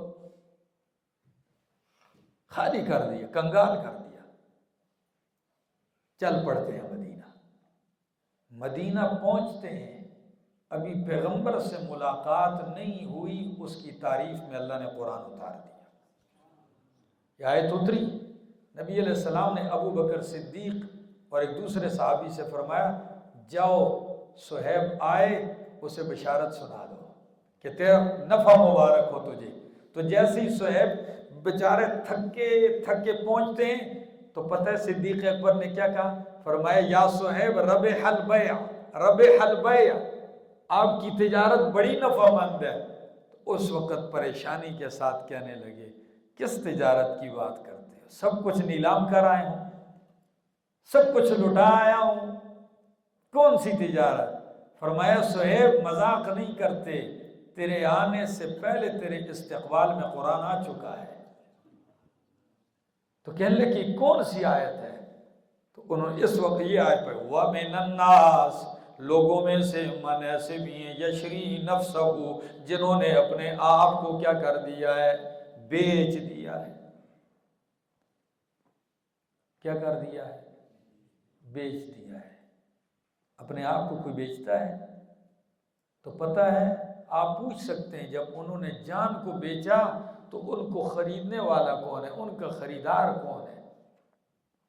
تو بتاؤں کون ہے؟ سورہ توبہ میں فرمایا ان اللہ اشترى من المؤمنین انفسهم واموالهم بان لهم الجنہ یقاتلون فی سبیل اللہ فیقتلون ویقتلون۔ اللہ نے ان کی جان بھی خرید لی، اللہ نے ان کے، واہ بھائی کس مقام تک پہنچے ہو کہ تمہارا خریدار کون ہے؟ فرمایا واللہ رؤوف بالعباد، اللہ بے حد شفیق ہے اپنے بندوں پر۔ یا ایھا الذین آمنوا، اے ایمان والو، ادخلوا فی السلم کافۃ، داخل ہو جاؤ اسلام میں پورے کے پورے۔ دین اسلام میں کیسے داخل ہو جاؤ؟ پورے کے پورے۔ یہ اہل کتاب کا تماشا دیکھ رہے ہو نا، مدینہ منورہ ہے نا، تو وہ جو جی چاہتا ہے مان لیتے ہیں، جو جی چاہتا ہے نہیں مانتا، دل کرتا ہے آیتیں نکال لیتے ہیں، دل کرتا ہے اپنی طرف سے لکھ لیتے ہیں۔ فرمایا تم نے اس طرح، تم نے کیا کرنا ہے؟ ادخلوا فی السلم کافہ، داخل ہو جاؤ کس میں؟ اسلام میں، کافتن پورے کے پورے، وَلَا تَتَّبِعُوا خُطُوَاتِ الشَّيْطَانِ، اور فرمایا شیطان کے قدموں کی پیروی نہ کرو، یعنی اس کے نقش قدم پہ نہ چلو، إِنَّهُ لَكُمْ عَدُوٌّ مُبِينٌ، بے شک وہ تمہارا دشمن ہے مبین کھلا۔ فَإِن زَلَلْتُم مِّن بَعْدِ مَا جَاءَتْكُمُ الْبَيِّنَاتُ، پس اگر تم پھسل گئے اس کے بعد کہ آگے تمہارے پاس واضح دلائل، اتنے دلائل بینات آنے کے بعد بھی اگر تم پھر گئے تو سن لو، فَاعْلَمُوا، جان لو، ان اللہ عزیز حکیم، اللہ زبردست ہے، حکیم حکمتوں والا ہے۔ عزیز الحکیم کا کوئی جوڑ لگتا ہے؟ میں نے آپ سے پہلے کہا تھا قرآن کی آیت جب کسی جملے پہ ختم ہوتی ہے صفت باری تعالیٰ پہ تو اس کا ماقبل سے کیا ہوتا ہے؟ ویسے ہی نہیں لگا دیا جاتا۔ فرمایا اگر اتنے دلائل کے بعد بھی تم پھسل گئے تو جان لو اللہ زبردست ہے، حکیم حکمتوں والا ہے۔ رب سنو مزہ آئے گا، فرمایا اگر اتنے دلائل کے بعد بھی تم پھسل گئے تو جان لو کہ اللہ زبردست ہے۔ جب زبردست ہے تو وہ سزا دے گا، کیا دے گا؟ اور اب سزا نہیں دے رہا کیونکہ حکیم حکمتوں والا، اس میں بھی کوئی نہ کوئی، ہاں زبردست ہے وہ سزا دے گا، اور اب فی الحال نہیں دے رہا کیونکہ اس میں بھی حکمت ہے، وہ حکیم ہے۔ هل ينظرون الا ان ياتيهم الله في ظلل من الغمام والملائكة وقضي الامر والى الله ترجع الامور۔ فرمایا هل ينظرون، نہیں یہ انتظار کرتے، الا ان ياتيهم الله، مگر اس بات کا کہ آئے ان کے پاس اللہ، فی ظلل من الغمام، بادلوں کے سائبان میں، والملائکۃ، اور فرشتے آئیں، وقضی الامر، اور معاملہ ختم ہو جائے، وإلی اللہ ترجع الامور، اور اللہ ہی کی طرف لٹائے جائیں گے سارے امور۔ تخویف ہے، کیا ہے؟ تخویف، ڈراوا ہے۔ اتنا سمجھایا دلائل عقلیہ نقلیہ ہر قسم کے، اب کس چیز سے یہ مانیں گے؟ فرمایا اب ان کو صرف ایک ہی بات کا انتظار ہے، اب ایک ہی بات کا انتظار کہ اللہ بادل کے سائبان میں آ جائے، فرشتے آ جائیں، اور اس سارے نظام کا فیصلہ کیا ہو جائے؟ ختم۔ یہ معاملے سارے امور کیا کر لیے جائیں؟ ٹھپ دیے جائیں، نمٹ لیے جائیں، نمٹا لیے جائیں، سب ختم۔ اس بات کا ان کو انتظار ہے۔ لیکن آیت میں اشکال اس اعتبار سے ہے، معنی کیسے؟ الا ان یاتیہم اللہ، یہ کہ آئے اللہ ان کے پاس، کیا نہیں انتظار کرتے؟ دلائل تو آ گئے، معجزات بھی آ گئے، انبیاء بھی آ گئے، اب اس بات کا انتظار کرتے ہیں کہ اللہ بادل کے سائبان میں خود آئے اور فرشتے بھی آ جائیں تو اب مانیں گے۔ فرمایا ایسا ہوگا نہیں، ایک تو جی ایسا نہیں ہوگا، کرتے رہے انتظار۔ ان کے اس انتظار کو پورا، اس انتظار کے بغیر ایمان لانا چاہیے تھا۔ پتہ نہیں کوئی آیت سمجھ میں آ رہی؟ دوسری توجیہ آیت کی کہ قیامت میں ہوگا ایسے۔ حضرت عبداللہ ابن مسعود، حضرت عبداللہ ابن عباس رضی اللہ تعالیٰ عنہ سے روایت ہے کہ اللہ بادل کے سائبان میں آئیں گے اور فرشتے بھی سامنے آئیں گے کرسی عدالت پہ اللہ فیصلے کے لیے۔ اب آیت اگر اس معنی میں ہو تو فرمایا یہ متشابہات میں سے ہے۔ کس میں سے ہے؟ کیوں؟ اللہ کیسے آتے ہیں اس کا ہمیں، یہ ہماری سمجھ سے باہر ہے۔ قرآن میں جو صفت اللہ کے لیے ثابت کی ہیں بغیر کسی تعویل کے، بغیر کسی تشبیہ کے، بغیر کسی تعطیل کے، ہم اس کو کیا کرتے ہیں؟ مانتے ہیں، اور کہتے ہیں کما یلیق بشانہ، جیسے رب کی شان کے لائق ہے اور مناسب ہے۔ اور یا تو دوسری صورت آیت کی ہے کہ ان یاتیہم اللہ، کہ آئے ان کے پاس اللہ، یعنی عذاب اللہ۔ کیا؟ اب یہ انتظار اس بات کا کرتے ہیں کہ ان کے پاس اللہ کا عذاب بادلوں کے سائبان میں آئے۔ تو آپ کہیں کہ بادلوں کے سائبان میں عذاب، تو قرآن میں اس کی مثالیں موجود ہیں۔ قرآن میں بادلوں کے سائبان میں عذاب کی مثالیں، جس طرح کہ پہلی امتوں کے کچھ لوگوں پر عذاب آیا، بادل کا سائبان آ رہا ہے، کالے بادل، یہ جب گئے کہنے لگا وہ ٹھنڈا یخ ہے، باقی تو گرمی تھی، جب یہ سارے اس کے بادل کے نیچے آئے، اوپر سے آگ ایسی برسی سب کو راکھ کر دیا۔ تو فرمایا کیا اس بات کا انتظار کرتے ہو کہ اللہ کا عذاب آ جائے بادل کے سائبان میں، یا فرشتے آ جائیں اور معاملہ ہی ختم ہو جائے؟ وَإِلَى اللَّهِ تُرْجَعُ الْأُمُورُ، اور اللہ ہی کی طرف لٹائے جائیں گے سارے امور، سب انجام اللہ کی طرف لوٹیں گے۔ سَلْ بَنِي إِسْرَائِيلَ كَمْ آتَيْنَاهُمْ مِنْ آیَةٍ بَيِّنَةٍ، اللہ پوچھ بنی اسرائیل سے ہم نے کتنی دی ان کو واضح نشانیاں۔ کیا بنی اسرائیل کو کوئی ایک نشانی ملی ہے؟ کم، اور عربی کا کم یہ پشتو اور اردو والا کم نہیں ہوتا۔ پشتو اور اردو ہندکوں میں کم تھوڑے کو کہتے ہیں اور عربی میں کم زیادہ کو کہتے ہیں۔ بات سمجھ میں آ گئی ہے؟ ہاں، فرمایا کم آتیناہم، کتنی ہم نے دی ان کو، من آیت بینۃ، واضح نشانیوں میں سے، وَمَن يُبَدِّلْ نِعْمَتَ اللَّهِ، جو کوئی بدل ڈالے اللہ کی نعمت کو، من بعد ما جاءتہ، بعد اس کے کہ وہ اس کے پاس آ گئی، فإن اللہ شدید العقاب، پس بے شک اللہ سخت عذاب والا ہے۔ کتنی واضح نشانیاں آئی، وہ نشانیاں کئی طرح کی ہیں، کئی نعمتیں بن کے آئی، مثلا تورات کا آنا نشانی بھی ہے اور نعمت بھی ہے۔ کیا ہے؟ 12 چشمے پتھر سے جاری ہونا نشانی بھی ہے اور نعمت بھی ہے، پانی پی رہے ہیں۔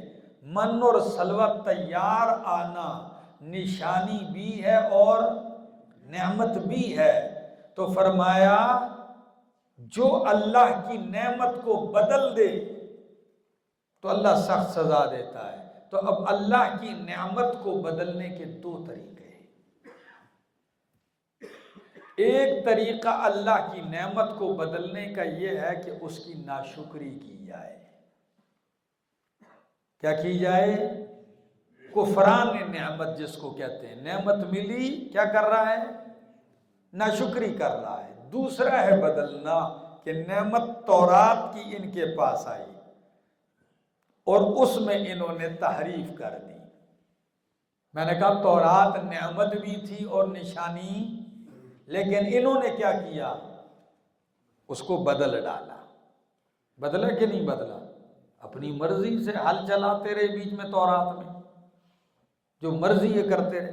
فرمایا وَمَن يُبَدِّلْ نِعْمَتَ اللَّهِ، اور میرے شیخ مانا کرتے ہیں نعمت اللہ کا حکم اللہ، تو مانا کرو آیت کا، وَمَن يُبَدِّلْ نِعْمَتَ اللَّهِ، جو کوئی بدل ڈالے نعمت اللہ، حکم اللہ، اللہ کے حکم کو۔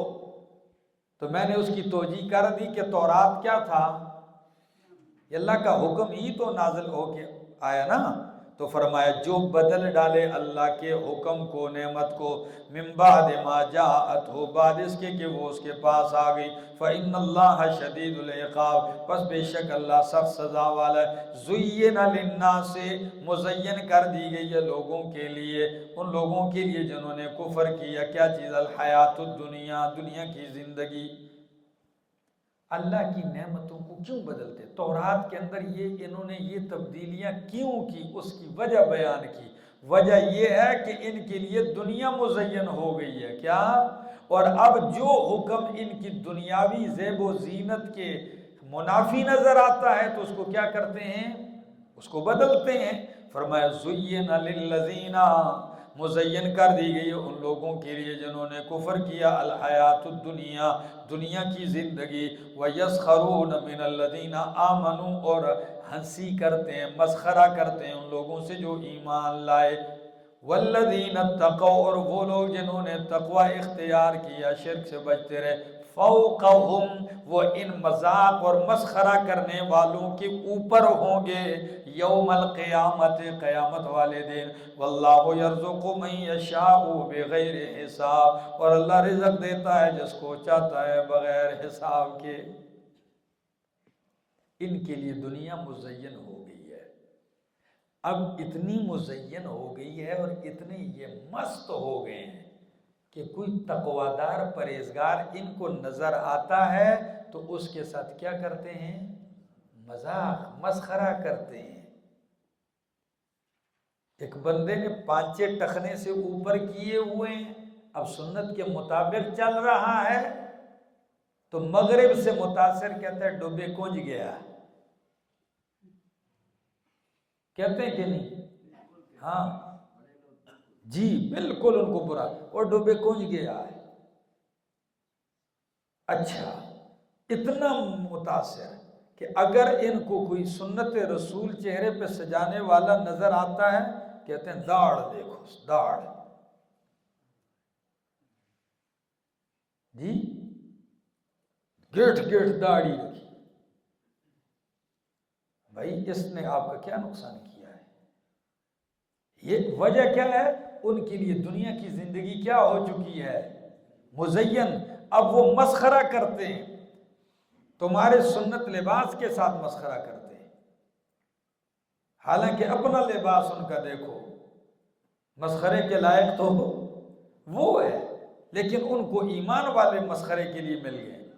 تو اللہ نے فرمایا وَالَّذِينَ اتَّقَوْا فَوْقَهُمْ يَوْمَ الْقِيَامَةِ، یہ جو پرہیزگار جن کو مذاق بنا رہے ہو، یہی قیامت والے دن ان سے کیا ہوں گے؟ جنت اوپر اور یہ نیچے ہوں گے۔ جب یہ نیچے ہوں گے تو سورہ اعراف میں آپ پڑھو گے، یہ کہیں گے ان افیزوا علینا من الماء، تھوڑا جب پانی ڈول سٹو نو، تو اتنی نہریں بہتی ہیں تو کچھ اوپر سے کیا کر دو، پانی بہا دو، یا جو تم کھاتے پیتے ہو کوئی سیب کا دانہ ہی سٹ سٹو، ایک دانہ سیب کا، یا کوئی چھلکے وغیرہ ہی کیلے کے اتار کے پھینک دو، کچھ تو ہمیں دو، مر گئے نیچے۔ وہ کہیں گے یہ تم پر کیا ہے؟ حرام ہے۔ وہ بات سمجھے؟ فرمایا وَيَسْخَرُونَ،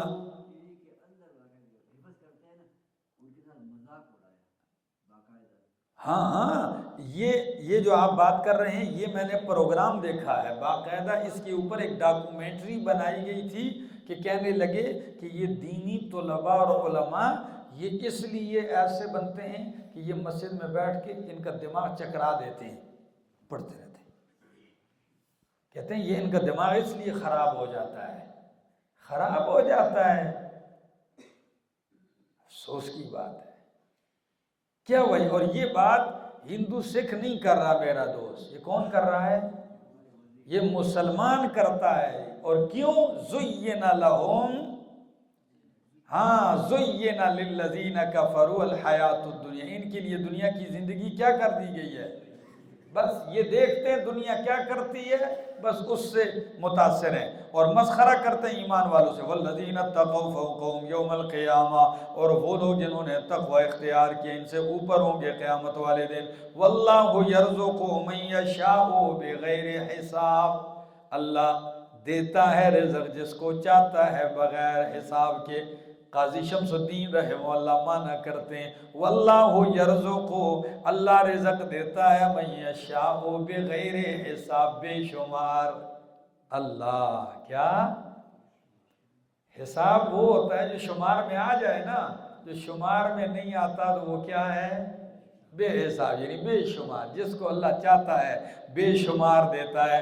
کان الناس امتا واحدتا، تھے لوگ ایک ہی امت، فبعث اللہ النبیین، پس بھیجا اللہ نے نبیوں کو مبشرین، بشارت دینے والا بنا کر، ومنذرین، اور ڈر سنانے والا بنا کر، وانزل معہم الکتاب، اور اللہ نے اتاری ان کے ساتھ کتاب، بالحق، حق کے ساتھ، یعنی اظہار الحق، حق ظاہر کرنے کے لیے، لیحکم بین الناس، تاکہ فیصلہ کرے لوگوں کے درمیان، فیما اختلفوا فیہ، ان باتوں میں، ان مسئلوں میں جس میں وہ اختلاف کرتے تھے، وَمَخْتَلَفَ فِيهِ اور نہیں اختلاف کیا فیہ اس اللہ کی کتاب میں، إِلَّا الَّذِينَ أُوتُوهُ مگر انہی لوگوں نے کیا جن کو وہ کتاب دی گئی ہے، مِن بَعْدِ مَا جَاءَتْهُمُ الْبَيِّنَاتُ بعد اس کے کہ آگے ان کے پاس واضح دلائل، بغیم بینہم ضد کی وجہ سے آپس میں، فقد فہد اللہ پس توفیق دی اللہ نے ماننے کی، الذین ان لوگوں کو جو ایمان لائے، لما اس بات کی طرف اختلفو فیہ جس میں وہ اختلاف کرتے تھے، من الحق حق سے، بِإِذْنِهِ اپنے حکم سے، واللہ اور اللہ یہدی من یشاء الی صراط مستقیم ہدایت دیتا ہے جس کو چاہتا ہے صراط مستقیم کی طرف۔ میری طرف دیکھو دوستو، تھے لوگ ایک ہی جماعت، کیا؟ کان الناس امتاً یعنی ایک ہی عقیدہ، ایک ہی نظریہ، ایک ہی دین پر تھے۔ پھر کیا ہوا؟ فَبَعَثَ اللَّهُ النَّبِيِّينَ بس اللہ نے نبیوں کو بھیجا تو ٹکڑے ٹکڑے کر دیے، ایسا ہی مانا۔ آیت کو آگے پیچھے دیکھو نا ذرا، نیچے لفظ دیکھو، میں کچھ نکلوانا چاہتا ہوں قرآن کی دوسری آیات سے۔ تھے لوگ ایک ہی جماعت، فَبَعَثَ اللَّهُ النَّبِيِّينَ پس اللہ نے نبیوں کو بھیجا۔ نبیوں کو بھیجا تو ایک جماعت پہ رہنے نہیں دیا، یہ معنی نہیں ہے۔ اس واحدتاً کے بعد چھوٹا سا کچھ لکھا ہوا ہے قرآن کے نسخے میں، قف، یعنی اس کا مطلب کیا ہے؟ ایک دم آگے نہ بڑھ، ذرا ٹھہر جا، ادھر کچھ اور بات ہے۔ قف کا معنی کیا ہے؟ ٹھہر، ادھر کچھ ہے، یا اللہ کیا ہے وہ بات؟ سورہ یونس آیت 19 نکالو نا ذرا، سورۃ یونس آیت نمبر 19۔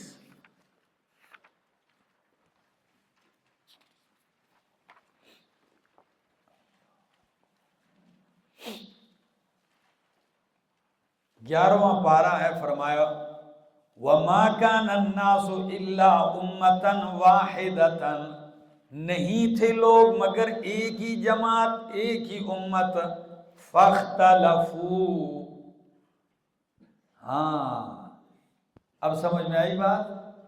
لوگ ایک جماعت تھے، فَاخْتَلَفُوا پس لوگوں نے کیا کیا؟ اب اس کو ادھر لگاؤ، دونوں جگہ بند نہ کرو۔ فَاخْتَلَفُوا لوگ تھے ایک جماعت، فَاخْتَلَفُوا انہوں نے اختلاف کیا، جب اختلاف کیا دو گروہ ہوئے، فَبَعَثَ اللَّهُ النَّبِيِّينَ تو اللہ نے نبیوں کو بھیجا کہ جو حق پرست ہیں ان کو بشارت سنائیں، جو باطل پرست ہیں ان کو ڈرائیں۔ پوش ہوئی؟ سمجھا میرا دوست؟ فرمایا فَبَعَثَ اللَّهُ النَّبِيِّينَ پس بھیجا اللہ نے نبیوں کو بشارتیں دینے والا بنا کر، وَمُنذِرِينَ ڈر سنانے والا بنا کر، وَأَنزَلَ مَعَهُمُ الْكِتَابَ اور اتاری اللہ نے ان کے ساتھ کتاب۔ نبی آئے، ساتھ کیا اتاری اللہ نے؟ کتاب اتاری۔ کس لیے؟ بالحق اہل اظہار الحق، کتاب کس لیے اتاری؟ تاکہ حق کو کیا کر دیا جائے؟ ظاہر کر دیا جائے۔ لِيَحْكُمَ بَيْنَ النَّاسِ تاکہ فیصلہ کرے لوگوں کے درمیان، فیما ان مسئلوں باتوں عقیدوں میں، اختلفوا فیہ جس میں لوگ کیا کرتے ہیں؟ اختلاف کرتے ہیں، عن الحق حق سے، وہ مسئلے جس میں لوگ حق سے کیا کرتے ہیں؟ اختلاف کرتے ہیں۔ تو اللہ نے کتاب اس لیے اتاری کہ نبی اس کتاب کے ذریعے لوگوں کے درمیان کیا کر دے؟ فیصلہ کر دے۔ سچ بتاؤ، عقیدے کے معاملے میں قرآن پہ فیصلہ کرتے ہیں لوگ؟ کوئی نہیں کرتا۔ آپ کو قرآن نے یہ عقیدہ پیش کیے، کہتے ہیں مفتی سے خدا نکل لی، فلان کے نے تو یہ لکھا ہے، فلان نے تو یہ لکھا ہے۔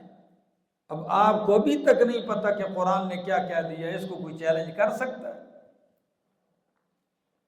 اور دوسری بات، کئی لوگ کہتے ہیں جی آپ اختلافی مسئلہ نہ بیان کیا کریں، بس قرآن پڑھتے ہیں۔ بھئی قرآن آیا ہی اختلافی مسئلے کے حل کے لیے ہے۔ کس لیے؟ جس میں اختلاف ہے اس اختلاف کے درمیان فیصلہ کرنے کے لیے کیا چیز اتاری ہے؟ اللہ نے کتاب اتاری ہے، قرآن اتارا ہے۔ فرمایا آگے، جب نبی آئے کتاب اتری اور کتاب آئی ہے اختلاف ختم کرنے کے لیے، تو سوال یہ ہے کہ جن کو کتاب ملی ہے ان کا اختلاف کیوں ہے پھر؟ سوال سمجھ میں آیا؟ بھئی قرآن اس لیے، کتاب اس لیے آئی تاکہ فیصلہ ہو اختلافی مسئلے کا، حق سے جو اختلاف کرتے ہیں، اور فرمایا نہیں اختلاف کیا اس کتاب میں الا الذین اوتوہ، مگر انہی لوگوں نے اختلاف کیا جن کو کتاب، تو جب کتاب دی گئی ہے پھر ان کا اختلاف کیوں ہوا؟ قرآن کتاب تو اختلاف کیا کرتی ہے؟ مٹاتی ہے، ختم کرتی ہے، تو اختلاف کیوں ہوا؟ فرمایا بغیم بینہم، وہ اختلاف صحیح نیت پر مبنی ہونے کی وجہ سے نہیں تھا، کس وجہ سے؟ بغیم بینہم، آپس میں ضد کی وجہ سے۔ اب بھی بات نہیں سمجھ آئی؟ قرآن نے فیصلہ کر دیا ہے، آپ جا کے کسی مولوی کو منواؤ، سوال ہی نہیں پیدا ہوتا۔ 30 پارے سنا دو اس کو، الآن کما کان، وہ ٹس سے مس نہیں ہوگا، زمین جنبد نہ جنبد نہ جنبد گل محمد۔ ہاں فرمایا فہد اللہ الذین، پس ہدایت دی، یا ہدایت بمانے توفیق ہے، یعنی اللہ نے ہدایت دی، توفیق دی ماننے کی ان لوگوں کو جو ایمان لائے، اللہ نے مومنوں کو توفیق دی، لما، طرف اس بات کے اختلفوا فیہ، جس بات میں لوگوں نے اختلاف کیا تھا، کرتے تھے، من الحق، حق سے، اللہ نے اس بات کو ماننے کی کیا دی مومنوں کو؟ وہ مان گئے، اور جو مشکوک قسم کے تھے وہ نہیں مانتے رہے۔ آگے بِإِذْنِهِ، اپنے حکم سے، واللہ یہدی، اور اللہ ہدایت دیتا ہے جس کو چاہتا ہے، الی صراط مستقیم۔ ام حسبتم ان تدخلوا الجنت، کیا تمہارا تشجیع، کیا اس کو کیا عنوان دو گے؟ تشجیع، بادری دلاتا ہے قرآن، جنت ویسے ہی سوئے ہوئے تمہیں مل جائے گی، ہاں بستر میں سویا ہوا اور جنت ملے گی؟ نہیں، فرمایا ام حسبتم، کیا تم گمان کرتے ہو، خیال کرتے ہو، ان تدخلوا الجنت، کہ تم جنت میں داخل ہو جاؤ گے، ولما یأتیکم، یہاں سے نا، ولما یأتکم، اور ابھی تک نہیں آئی تمہارے پاس، مثل الذین، حالت ان لوگوں کی، خلو من قبلکم، جو تم سے پہلے گزرے ہیں، مستہم البأساء، پہنچی ان کو سختیاں، والضراء، اور تکلیفیں، وزلزلوا، اور ہلائے گئے، جھنجھوڑے گئے، حتی یقول الرسول، یہاں تک پکار اٹھے، بول پڑے رسول، والذین، اور وہ لوگ جو ایمان لائے، معہو، اس رسول کے ساتھ، متی نصر اللہ، کب آئے گی اللہ کی مدد، الا، خبردار، ان نصر اللہ قریب، بے شک اللہ کی مدد قریب ہے۔ اللہ کی مدد کیا ہے؟ قریب ہے۔ ذرا میری طرف دیکھو، ایسے ہی جنت میں نہیں جاؤ گے، سختیاں بھی آئیں گی، تکلیفیں بھی آئیں گی۔ بأسا سے مراد جسمانی، مالی فقر و فاقے، مال بھی ختم ہوگا، والضراء، جسمانی طور پر بھی تکلیفیں اور آزمائشیں تم پر آئیں گی، پہلے لوگوں پر بھی آئی، اتنی آئی، زلزلو، کیا کیے گئے؟ ہلائے گئے، جھنجھوڑے گئے، حتی یقول الرسول، یہاں تک کہ رسول بول پڑے، ایمان والے رسول کے ساتھ بول پڑے، متی نصر اللہ، اللہ کی مدد۔ اب آیت مشکل ہے، آیت مشکل ہے میرا دوست، اس لیے مشکل ہے کہ کیا رسول صلی اللہ علیہ وسلم کو اللہ کی مدد کی آنے کی کا یقین نہیں تھا کہ رسول بول پڑے کب مدد آئے گی؟ بات سمجھ میں آ رہی؟ جب کہ اللہ اہل ایمان کی حالت ذکر کرتا ہے، سورۃ احزاب آیت 22 نکالو ذرا، سورۃ احزاب کتنا پارہ ہے جی؟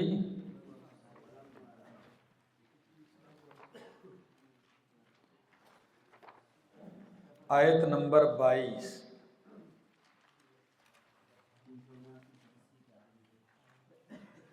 ہاں 21ویں پارے کا آخری صفحہ ہے۔ وَلَمَّا رَأَى الْمُؤْمِنُونَ الْأَحْزَابَ، جب دیکھا مومنوں نے گروہوں لشکروں کو، دشمنوں کے لشکروں کو، قالوا تو کہنے لگے مومن، ھذا ما وعدنا اللہ ورسولہ، یہی ہے وہ جس کا اللہ نے اور اس کے رسول نے ہم سے وعدہ کیا، وصدق اللہ ورسولہ، اور سچ کہا اللہ نے اور اس کے رسول نے۔ اور اتنے بڑے لشکروں کا آنا، اللہ فرماتے ہیں وما زادہم، اور نہیں بڑھایا ان لشکروں نے ان اہل ایمان کے لیے الا ایمانا و تسلیما، مگر ایمان، ان کا ایمان اور بڑھ گیا، و تسلیما، اور رب کے حکم کے سامنے سر تسلیم کرنا، ٹھیک ہے، تابعداری کرنا۔ تو ادھر ایک مومن کی یہ شان ہے کہ وہ دشمن دیکھ رہے ہیں لشکر، وہ کیا کہتے ہیں، ھذا ما وعدنا اللہ ورسولہ وما زادہم الا ایمانا و تسلیما۔ اور ادھر آیت کہتی ہے کہ رسول پکار اٹھتے ہیں بتا، تو کیا پھر ایک مومن کی شان پیغمبر سے اوپر ہو سکتی ہے؟ کبھی بھی نہیں۔ اس لیے امام قرطبی کی توجیہ کرتا ہوں، تفسیر قرطبی کی توجیہ، وہ فرماتے ہیں آیت میں تقطیع ہے۔ کیا ہے؟ تقطیع اس طرح ہے۔ اس آیت کو دیکھ کے اس کا معنی کیسے کرتا ہوں، ذرا غور کرو۔ فرمایا وَزُلْزِلُوا، اہل ایمان جھنجھوڑے گئے، حَتَّى يَقُولَ الرَّسُولُ تَسْلِيَةً لَهُمْ، یہاں تک کہ رسول بول پڑے ان کو تسلی دیتے ہوئے۔ مومنوں کو پیغمبر کیا دے رہے تھے؟ پیغمبر نہیں ایسے گڑبڑ ہوئے، او بھائی پیغمبر بولے کس چیز پر بولے؟ تسلی دیتے ہوئے مومنوں کو، کیونکہ مومن کیا کہہ رہے تھے، والذین آمنوا معہ، اور وہ لوگ جو ایمان لائے پیغمبر کے ساتھ، وہ کہہ رہے تھے متی نصر اللہ، مدد کب آئے گی؟ تو پیغمبر تسلی میں کہتے الا ان نصر اللہ قریب، پیغمبر تسلی میں کیا کہتے، الا خبردار اللہ کی مدد کیا ہے، قریب ہے۔ آیت حل ہو گئی؟ اس طرح حل نہیں کرو گے آپ کے لیے مسئلہ بن جائے گا، ٹھیک ہے جی؟ جی سورۃ یونس 110 نکالو ذرا۔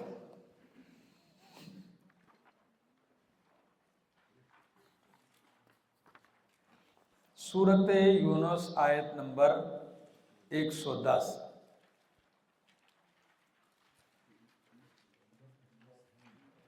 یعنی آخری آیت ہے سورۃ یونس کی۔ فرمایا وَاتَّبِعْ مَا يُوحَىٰ إِلَيْكَ، میرا پیغمبر اتباع کر اس کی جو آپ کی طرف وحی کی جاتی ہے، وَاصْبِرْ، صبر کر، حَتَّىٰ يَحْكُمَ اللَّهُ، یہاں تک کہ فیصلہ کر دے اللہ، وَهُوَ خَيْرُ الْحَاكِمِينَ۔ تو مومنوں کی حالت سورۃ احزاب اور پیغمبر کی حالت سورۃ یونس میں 110 میں، پیغمبر کو حکم ہے کہ آپ صبر کریں، اتباع کریں یہاں تک کہ اللہ کا فیصلہ، اور ادھر اللہ کے فیصلے کا انتظار کیے بغیر کہہ رہے ہیں متی نصر اللہ۔ پیغمبر اللہ کے فیصلے کا انتظار نہیں کیا اور کیا کہہ رہے ہیں، ایسا معنی نہیں ہے۔ ان دونوں آیتوں کو دیکھو، پیغمبر کے لیے حکم سورہ یونس 110، اور عام مومنوں کی حالت سورۃ احزاب آیت 22 میں فرمایا۔ تو آیت کی اس دونوں آیتوں کو دیکھ کے میں نے آیت کی توجیہ امام قرطبی سے نقل کی کہ فرمایا حتیٰ یقول الرسول، یہاں تک کہ کہتے تھے رسول تسلی دیتے ہوئے ان کو، اور ایمان والے جو تھے وہ کہتے متی نصر اللہ، اللہ کی مدد کب آئے گی؟ تو وہ تسلی میں مومن یہ کہتے الا ان نصر اللہ قریب، کہ بے شک اللہ کی مدد کیا ہے، قریب ہے۔ کیا ہے؟ ہاں، اور امام آلوسی نے ایک اور توجیہ کر دی، اس تختی سے بات کو بالکل باہر نکال دیا۔ وہ کہتے ہیں ہر جگہ متا اعتراض کے لیے نہیں آتا، جی اعتراض ہے کب آئے گی، کبھی کبھی متا تمنی ترجی امید کے لیے بھی آتا ہے۔ کیا؟ کبھی متا کس کے لیے آتا ہے؟ امید کے لیے۔ تو اب مانا کرو متا نصر اللہ، پیغمبر بھی اس امید میں اللہ کاش کہ مدد آ جائے، اور مومن بھی اس امید پر ہیں کہ کاش اللہ تیری آ جائے۔ تو اللہ نے جواب میں فرمایا ان نصر اللہ قریب، کہ اللہ کی مدد کیا ہے؟ دونوں توجیہات سمجھ میں آ گئی۔